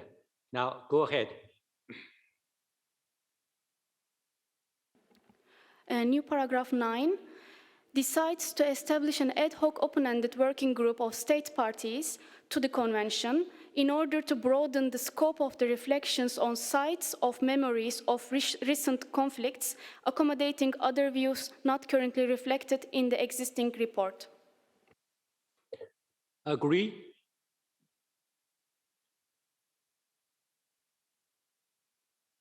Australia, please. Thank you, Chair, and apologies for taking the floor again, but I may need your advice, Rapporteur, on this, but I would like to be able to insert a paragraph at paragraph 9, which would be a new paragraph, to acknowledge that the question of whether and how sites associated with recent conflicts relate to the purpose and scope of the convention have not yet been resolved and requires further consideration. I may need some clarification as to whether this is already mentioned in an aforementioned paragraph. Thank you. Thank you. South Africa, please. You can make a clarification on this.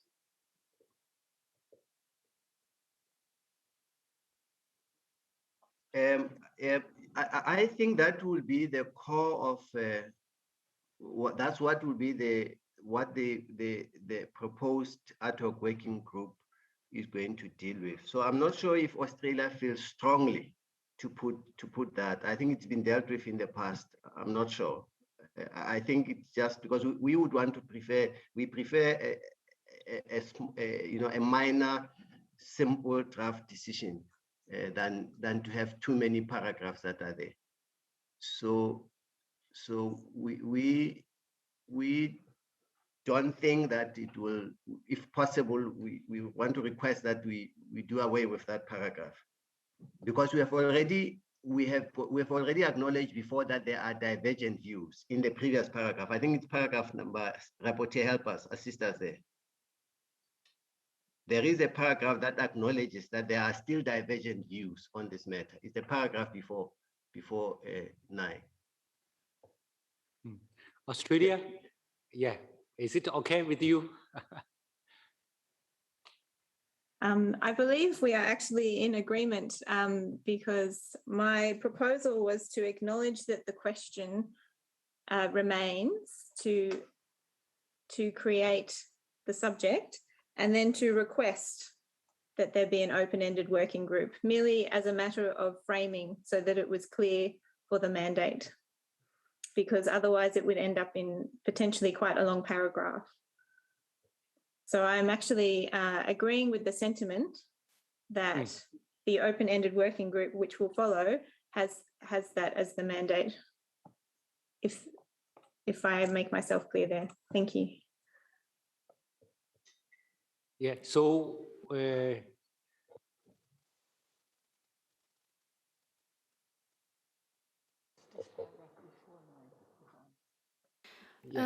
So South Africa, you have the floor to give some clarification with the Australia colleagues. There's paragraph number 7, which talk to the same issue. Australia, is it okay with you?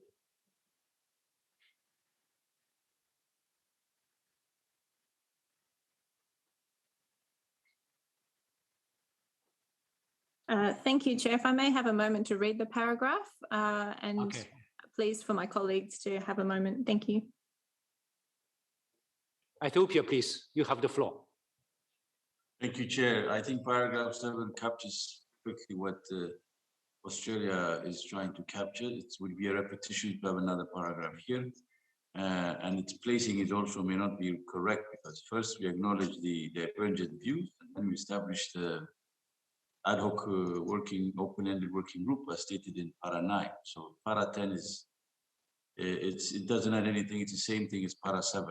Thank you, Chair. So we suggest the deletion. Okay. Australia, is it okay with you?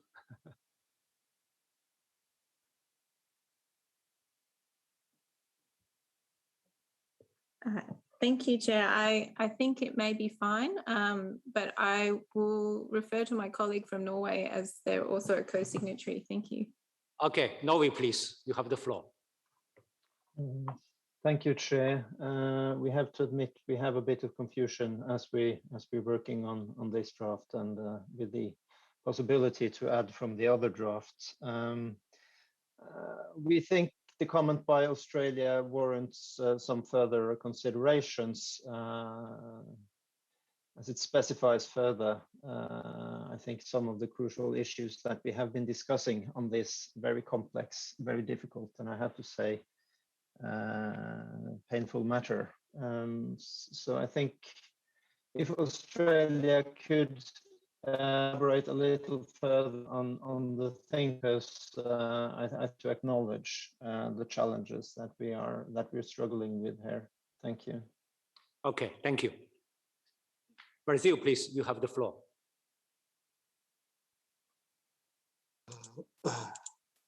Thank you, Mr. Chair. Thank you, Mr. Chair. We have seen this proposal that has been just made by Australia. This is in fact, and maybe a colleague from South Africa can help us here. It will be properly, I think, the mandate of the working group is to define if those sites may be considered or maybe under the purview of the convention. And it will be to the committee after that to discuss case by case if the pertinence of each of the sites presented. I wonder if South Africa and other colleagues may want to retain this idea if we can blend it maybe in para 7 somehow. I don't have the text here, but I'm not. But we can think about that if we can move to the retention. On our part, we are totally flexible because we understand that this is what, in fact, we are going to discuss in the working group. But anyway, if it is a need to see it reflected in the text, and we are totally flexible if yes or not, maybe we can try to blend it in para 7, if this is possible. Thank you, Mr. President. Okay, thank you. South Africa, is it acceptable to you? The thing is, we've already passed paragraph 7, Chair. One, and I also have noted the flexibility on the part of the Australian colleague, which is welcome, as well as Norway. This is what the working group will have to deal with, and there's an understanding, and I think number 7 captures that. So we propose that because otherwise we'll have 2 paragraphs at different places which talk to the same issue. Okay. Yeah. So we propose that they are flexible. We plead with them that perhaps we not take it because it's accommodated already in 7. Okay. We are not disputing that. That's what the committee should deal with. That's the core. Yes. Okay. Spain, please. You have the floor.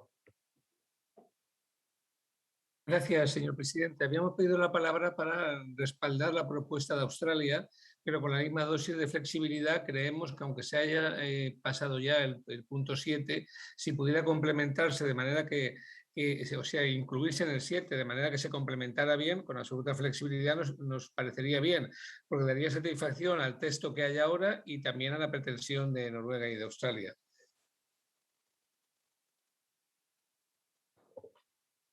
Okay, thank you. Now, Hungary, please, you have the floor. Thank you, Mr. Chair. We would like to keep the paragraph 10. Thank you. Thank you. Now, dear colleagues, we are running out of the time. Ethiopia. Mr. Chair, I want to understand what they see, the countries that proposed para 10, namely Australia, Norway, Spain, and Hungary, what they see that is different in para 10 than in para 7. Actually, para 7 is stronger because it mentions the divergent views among state parties, among advisory body experts, etc., etc. The whole purpose of the two paragraphs is to say there are divergent views, whether memories of recent conflict relate to the purpose and scope of the World Heritage Convention, its operational guidelines. That's all. It's the same idea. Unless there's something I'm missing, it's the same idea, basically. If we are having difficulties with the idea, I would understand. Thank you,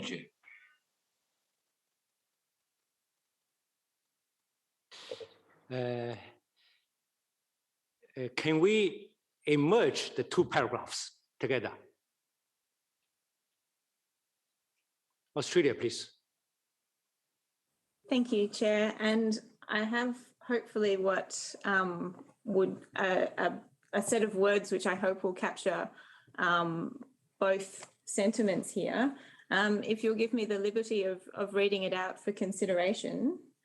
So rather than having the addition, as we've just talked about, if when talking about the open-ended working group, we say, requests the committee to establish a geographically and gender-balanced open-ended working group of states parties to the convention with the mandate of advising on whether and how sites associated with recent conflicts relate to the purpose and scope of the World Heritage Convention, and requests this group provide a progress report to the 45th session of the committee.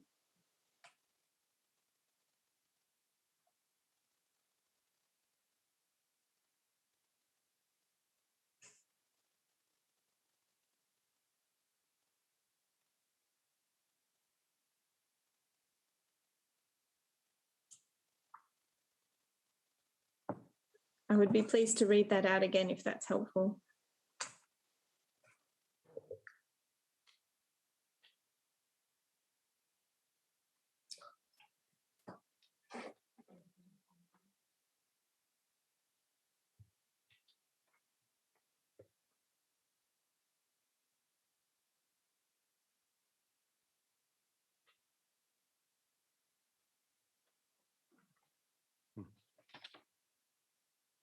South Africa, please, you have the floor.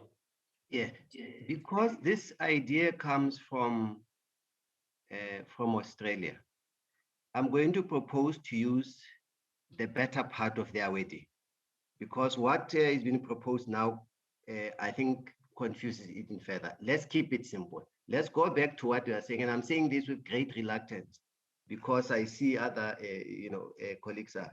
But perhaps you say, where we're talking about the establishment of an open-ended working group? It's paragraph number, decides to establish an open-ended working group of state parties to the convention, comma, in order to broaden the scope of the reflection on sites of memories of recent conflicts, accommodating other views not currently reflected in the existing report, and to consider whether, and then we can say, and how sites associated with conflicts. And you take the whole paragraph of Norway, of Australia, exactly. It's a repetition of what we said in 8, which is stronger even by this one. So I've used largely the wording of Australia, merging it in the establishment of the working group to show flexibility, and hopefully that we can move forward. Because on the question of when the committee should report, there's still a paragraph that is still coming if we follow the draft here. So let's follow the draft because there's a paragraph that talks to that. Australia, is it okay for you? With your indulgence, could I have the rapporteur read that out in the flow that is proposed? It's just a little difficult to read from our screen. Thank you. Yeah, Ms. Rapporteur, please read out. Just to make it clear, we still didn't adopt paragraph 9. Now we are going to find a place for paragraph 10. Could you just show this? Decides to establish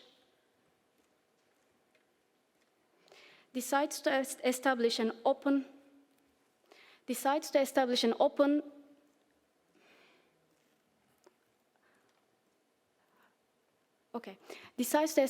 ad hoc open-ended working group of state parties to the convention in order to broaden the scope of the reflections on sites of memories of recent conflicts, accommodating other views not currently reflected in the existing report, and to consider whether or how the sites associated with recent conflicts relate to the purpose and scope of the World Heritage Convention.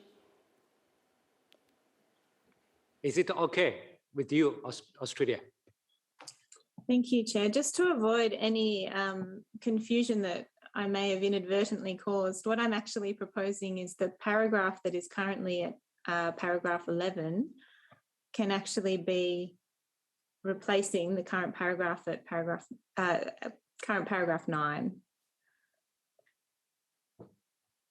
So this paragraph, exactly. So this is about creating the open-ended working group. You want to use the paragraph 11 to replace paragraph 9, right? Yes, which is a bringing together of the ideas. Thank you. South Africa.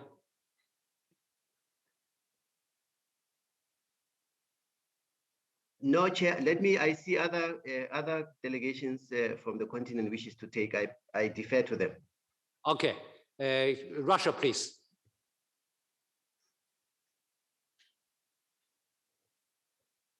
Mr. Chair, we suggest the proposal of South Africa, and we suggest to delete the words gender balanced. Gender equality is a very important principle, but here this mention is irrelevant. Thank you. Okay, thank you. Ethiopia, please. Thank you, Chair. We cannot live with the amendments as proposed by Australia. The initial proposal was about acknowledging whether or not acknowledging the divergent views. So I'm assuming that initial proposal is gone because it has already been taken care of para 7. Now they're coming up with another proposal which talks about something else different, about the open-ended group and about gender balance, which we are not against, and geographical balance we are not against either. But however, we are against the fact, and this is very important because it is in the flow of the decision, if you look at the previous paragraphs, that other views, namely African views, were not taken on board, African expert views, as endorsed by the ministers. That's what we want here to also be included. And it's not covered by the notion of gender balance and geographical balance. That's not the conceptually very different thing per se. So we prefer the initial wording, which is clear that all experts' views were not taken on board. They have now to be taken on board in reflection. That's all. Thank you. Thank you. Egypt, please. Thank you, Chair. I just support what Ethiopia has just said, and I would like kindly ask you to indicate to us what are the paragraphs that have been already adopted and what we still didn't adopt. I'm sorry, but we are a bit confused from the current situation, and also in case for the paragraph 9 regarding the open-ended working group, the main idea, Chair, was to broaden it to the maximum possible. So unless the committee agrees to something else, but when we say geographically, I cannot see how come it's geographically balanced and at the same time open-ended. I would prefer to make it open-ended so that all the countries who are interested can join. And if we have one region where we have more countries joining than others, then we do not put some limits on them. Thank you, Chair. Thank you. Brazil, please. Thank you, Mr. Chairman. I will repeat, Brazil is totally flexible in this case. I thought South Africa came up with a very elegant proposal for paragraph 9 that we can support. And of course, I think that it's a perfect paragraph because it defined very clearly the mandate, so we are not going to have problems in the future. And I want to support strongly what my colleague from Egypt just said, is that we are talking here about an open-ended working group, which means everybody will be there. Therefore, naturally, it could be geographically balanced and gender balanced because it's an open-ended group. So there is no how to define an open-ended group. It's everybody there. So I think everybody will be there. Therefore, it will be diverse. It will be all people will be present here. So I think that the proposal, again, we are very flexible. Whatever the decision of the group is, we can work along, provided we have a working group to look at this issue, and that provided this working group is an open-ended working group.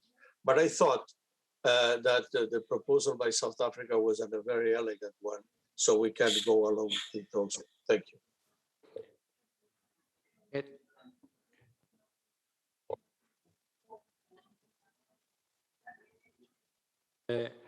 Dear colleagues, now we have passed paragraph 1 through to 8.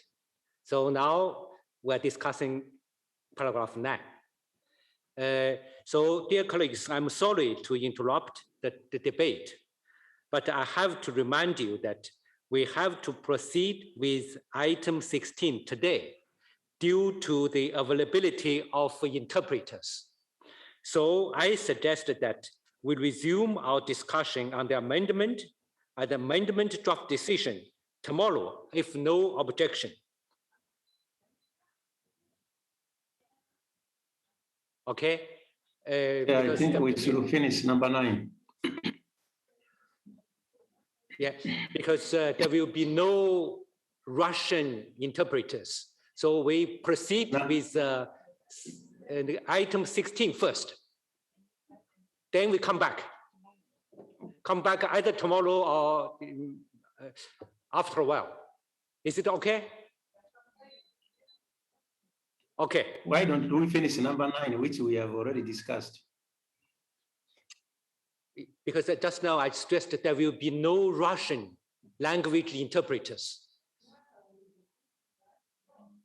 Okay, shall we proceed this way? Because it will be very quick for item 16. Then we come back to this one. Okay, any objection? Okay, let's just stop here. Then we proceed with item 16.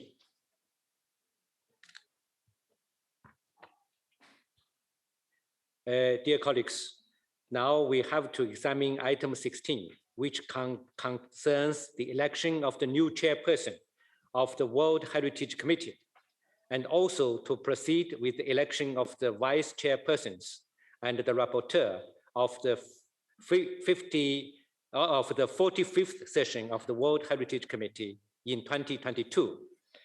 You will remember that at its 15th extraordinary session in March 2021, the committee accepted the generous invitation of the Russian Federation and decided that the 45th session would take place in Kazan in 2022. Let me congratulate once more the Russian Federation. I understand that the delegation of China wishes to propose a candidate as the chairperson of the 45th session of the World Heritage Committee. I give the floor to the delegation of China. Thank you very much, Mr. Chair. His Excellency, Mr. Alexander Kuznetsov was appointed a permanent delegate of the Russian Federation to UNESCO by the decree of the President of the Russian Federation on 19th September 2016. His Excellency has a PhD degree in history. He speaks English, French, Spanish. He has a rank of ambassador posts from appointment by Russia. His Excellency began his career in the Ministry of Foreign Affairs in 1974. He occupied various diplomatic positions in the embassies of Russia in Argentina, Spain, USA, and France. Professionally, from 2012 to 2016, His Excellency served as the Director of the Department of History and Records of Ministry of Foreign Affairs, member of the board of the Ministry of Foreign Affairs, member of the board of the Federal Archival Agency of Russia. From 2000 to 2005, and from 2012 to 2016, he served professor of Moscow State Linguistic University and of the Russian State University for Humanities. So my delegation fully believe that His Excellency, Mr. Alexander Kuznetsov, with these rich experiences and competence, fully believe he will successfully fulfill the responsibility of the chair of the World Heritage Committee for the 45th session. So this is our proposal. Thank you very much. Thank you. I understand that this proposal is accepted unanimously. So the newly elected chairperson of the 45th session of the World Heritage Committee is His Excellency, Mr. Alexander Kuznetsov. Let me congratulate you, His Excellency, Mr. Kuznetsov, for his election. And let me express my best wishes for his task ahead. You have the floor, please. Mr. Chair, first I wish to express my sincere gratitude for the trust that you and our colleagues, committee members, have placed in me by electing me as a chairman of the 45th session of the World Heritage Committee. I would like also thank the government of China for the great effort that you have made to ensure the success of the 44th session in these complicated circumstances due to the pandemic. My deepest sympathy goes to the people of China affected by the flood in Henan province.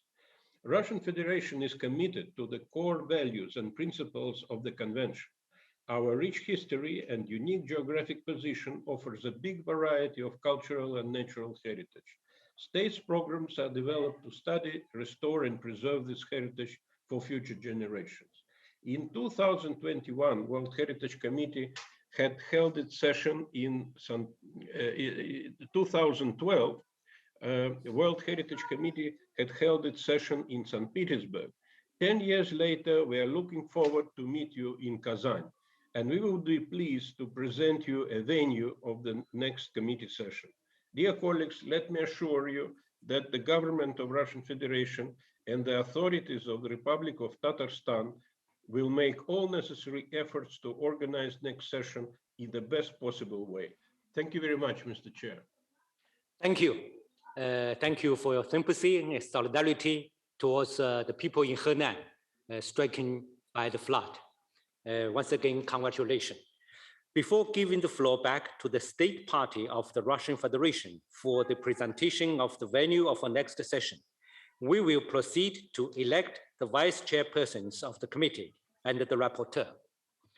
Dear committee members, this year we are in an unprecedented situation, as all vice chairpersons will terminate their mandate to the committee in November 2021. For some regions, all current standing committee members will also terminate their mandate in November. Therefore, we will proceed now with the election of some new bureau members, and we will also need to prolong the mandate of some others until the General Assembly. An extraordinary session of the committee will need to be convened next November, immediately after the General Assembly, to elect the remaining members. Are you in agreement with this proposal? I see no objection. Thank you. Group 1, Europe and North America. I'd now like to know whether a delegation would like to present a candidate in the presentation of the Europe and North America group, North America region, Group 1.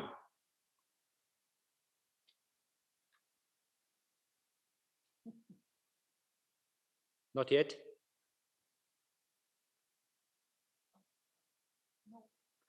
Oh, Norway, please. Thank you very much, Mr. Chair. Norway would like to propose that Spain continues as a vice chairperson. Thank you very much. Thank you. Shall I take it that the committee agrees with this proposal? Yes, it's so decided. Thank you. Congratulations, Spain. Group 3, Latin America and the Caribbean. I would now like to know whether a delegation would like to present a candidate in representation of the Latin America and the Caribbean region, Group 3. Guatemala, please. Thank you, Mr. Chair. The delegation of Guatemala would like to propose the delegation of St. Kitts and Nevis. Thank you. Thank you very much. Thank you. Shall I take it that the committee agrees with this proposal? Okay. It's so decided. Thank you. Congratulations, St. Kitts and Nevis. Group 4, Asia Pacific. I would now like to know whether a delegation would like to present a candidate in representation of the Asia Pacific region, Group 4. China, please. Thank you, Mr. Chair. After consultation, my delegation would like to propose Thailand to serve as the vice chair from the region. Thank you. Thank you. Shall I take it that the committee agrees with this proposal? Okay, it's so decided. Thank you. Congratulations, Thailand. Group VA, Africa region. I understand that the delegation of Uganda would like to present a candidate in representation of the Africa region. Uganda, please, you have the floor. Thank you, Chair. On behalf of the Africa State members of the World Heritage Committee, and in the capacity of outgoing Vice Chairperson representing Electoral Group 5A, I have the honor to report that the group unanimously agreed to nominate the Republic of South Africa as Vice Chairperson representing Electoral Group 5A on the Bureau of the 45th session of the World Heritage Committee. I thank you. Thank you. Shall I take it that the committee agrees with this proposal? Yes, it's so decided. Thank you. Congratulations, South Africa. Group VB, Arab States region. I understand that the delegation of Bahrain would like to present a candidate representative of the Arab States region. Bahrain, please, you have the floor. Thank you, Mr. Chair. We would like to nominate Saudi Arabia as vice chair for the next session. Thank you. Thank you. Shall I take it that the committee agrees with this proposal? Yes, it's so decided. Thank you. Congratulations, Saudi Arabia. Rapporteur, we now have to elect the rapporteur of 45th session of the committee. As you know, my dear colleagues, the election of a number of new committee members will take place during the 23rd General Assembly of States Parties in November 2021. I would therefore suggest that we wait until that time to elect the new rapporteur, if there are no objections, and that we therefore prolong the mandate of our current rapporteur, Ms. Hasselton-Wolski, until the end of the 23rd General Assembly of States Parties in November 2021. Shall I take it that the committee agrees with this proposal? Okay, it's so decided. Congratulations. As I indicated earlier on, I now have the pleasure to ask the delegation of the Russian Federation to take the floor regarding the venue of our next session.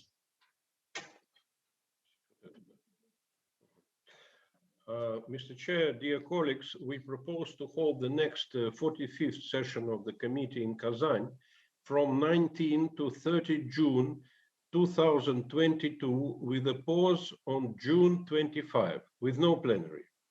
And now I am pleased to present you a short video about the venue. Please start the video.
Thank you.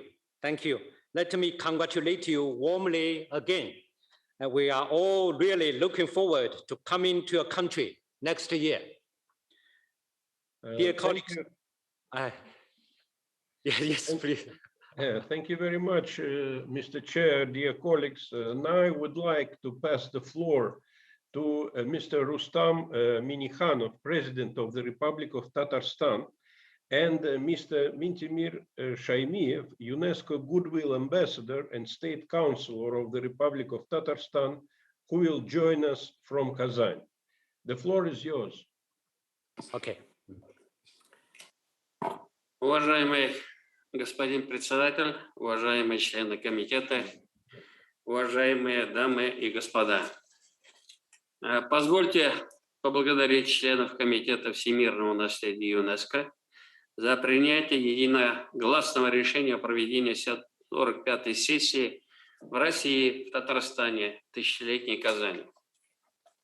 Для нас проведение сессии в 2022 году, год 50-летия Конвенции об охране всемирного культурного и природного наследия, это большая честь и высокая ответственность.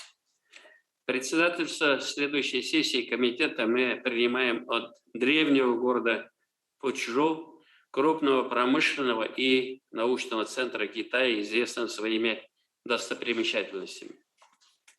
Татарстан обладает значительным потенциалом для проведения мероприятий на мировом уровне.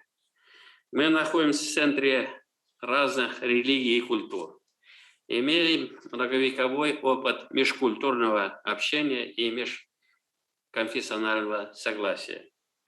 Гордимся нашими достижениями в сфере возрождения историко-культурных памятников и религиозных святынь мусульманской и православной культуры.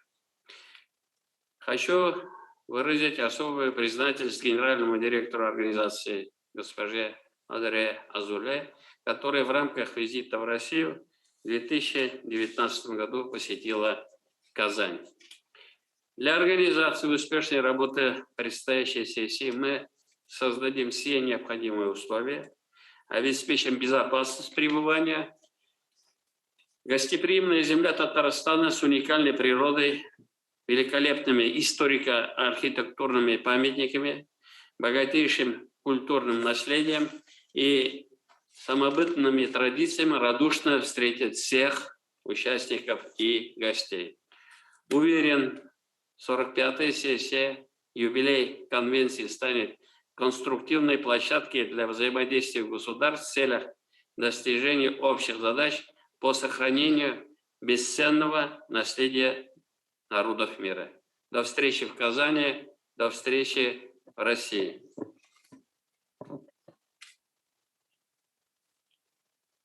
Уважаемые участники сессии, у Республики Татарстан давняя история взаимодействия с ЮНЕСКО. Мы благодарны Центру всемирного наследия, миссиям консультативных органов ИКОМОС, ИКРОМ за помощь и поддержку в деле внесения объектов Татарстана в список всемирного наследия. Казанского Кремля это Древнего Болгара и острова Града Свияжска. Учитывая, что целью Конвенции 1972 года является сохранение наследия для будущих поколений, в рамках 45-й сессии планируется проведение образовательных мероприятий, направленных на обучение детей и молодежи навыкам, необходимым для охраны всемирного наследия. Что касается экспертов, управляющих объектами всемирного наследия, для них в столице Татарстана будет организован соответствующий форум. Мной, как послом доброй воли ЮНЕСКО по межкультурному диалогу, предложено, чтобы 45-я сессия Комитета всемирного наследия и все связанные с ней мероприятия прошли под объединяющим лозунгом «Межкультурный диалог как императив сохранения всемирного наследия». Уверен, что форум станет ярким событием и, конечно, послужат укреплению межгосударственных связей в сфере сохранения историко-культурных и природных объектов, имеющих всемирную значимость. До встречи в Казани. Татарстанга рахмет етіңіз.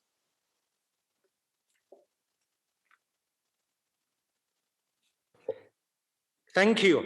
Thank you very much. And let me congratulate you warmly again. We all are really looking forward to coming to your country next year. Dear colleagues, I now declare item 16 closed. Dear colleagues, we want to come back to item 8, but now I checked, there's no interpretation now. So I suggest, you see, with a heavy agenda and a very hard work, I suggest we close our today's meeting and we stop here. We resume our discussion on the rest of the items on the agenda tomorrow. And also, I encourage you to take the overnight to have a deeper thought and consultation on item 8, which is still open. Thank you very much for your cooperation. We meet tomorrow at 11 Paris time, 11 a.m. Paris time. Before we conclude the meeting today, I give the floor to the Secretariat to see if there are general announcements to make. Dr. Rossiter, you have the floor. Thank you very much, Mr. Chair. So as you know, now directly after this session, we have looking into the future highlights of the Regional Action Plan for Africa, which is an online event, and I think we have the information. Thank you very much. Thank you very much. Let's thank again for all the interpreters for this prolonged and high quality work. Dear colleagues, thank you and have a good rest. See you tomorrow.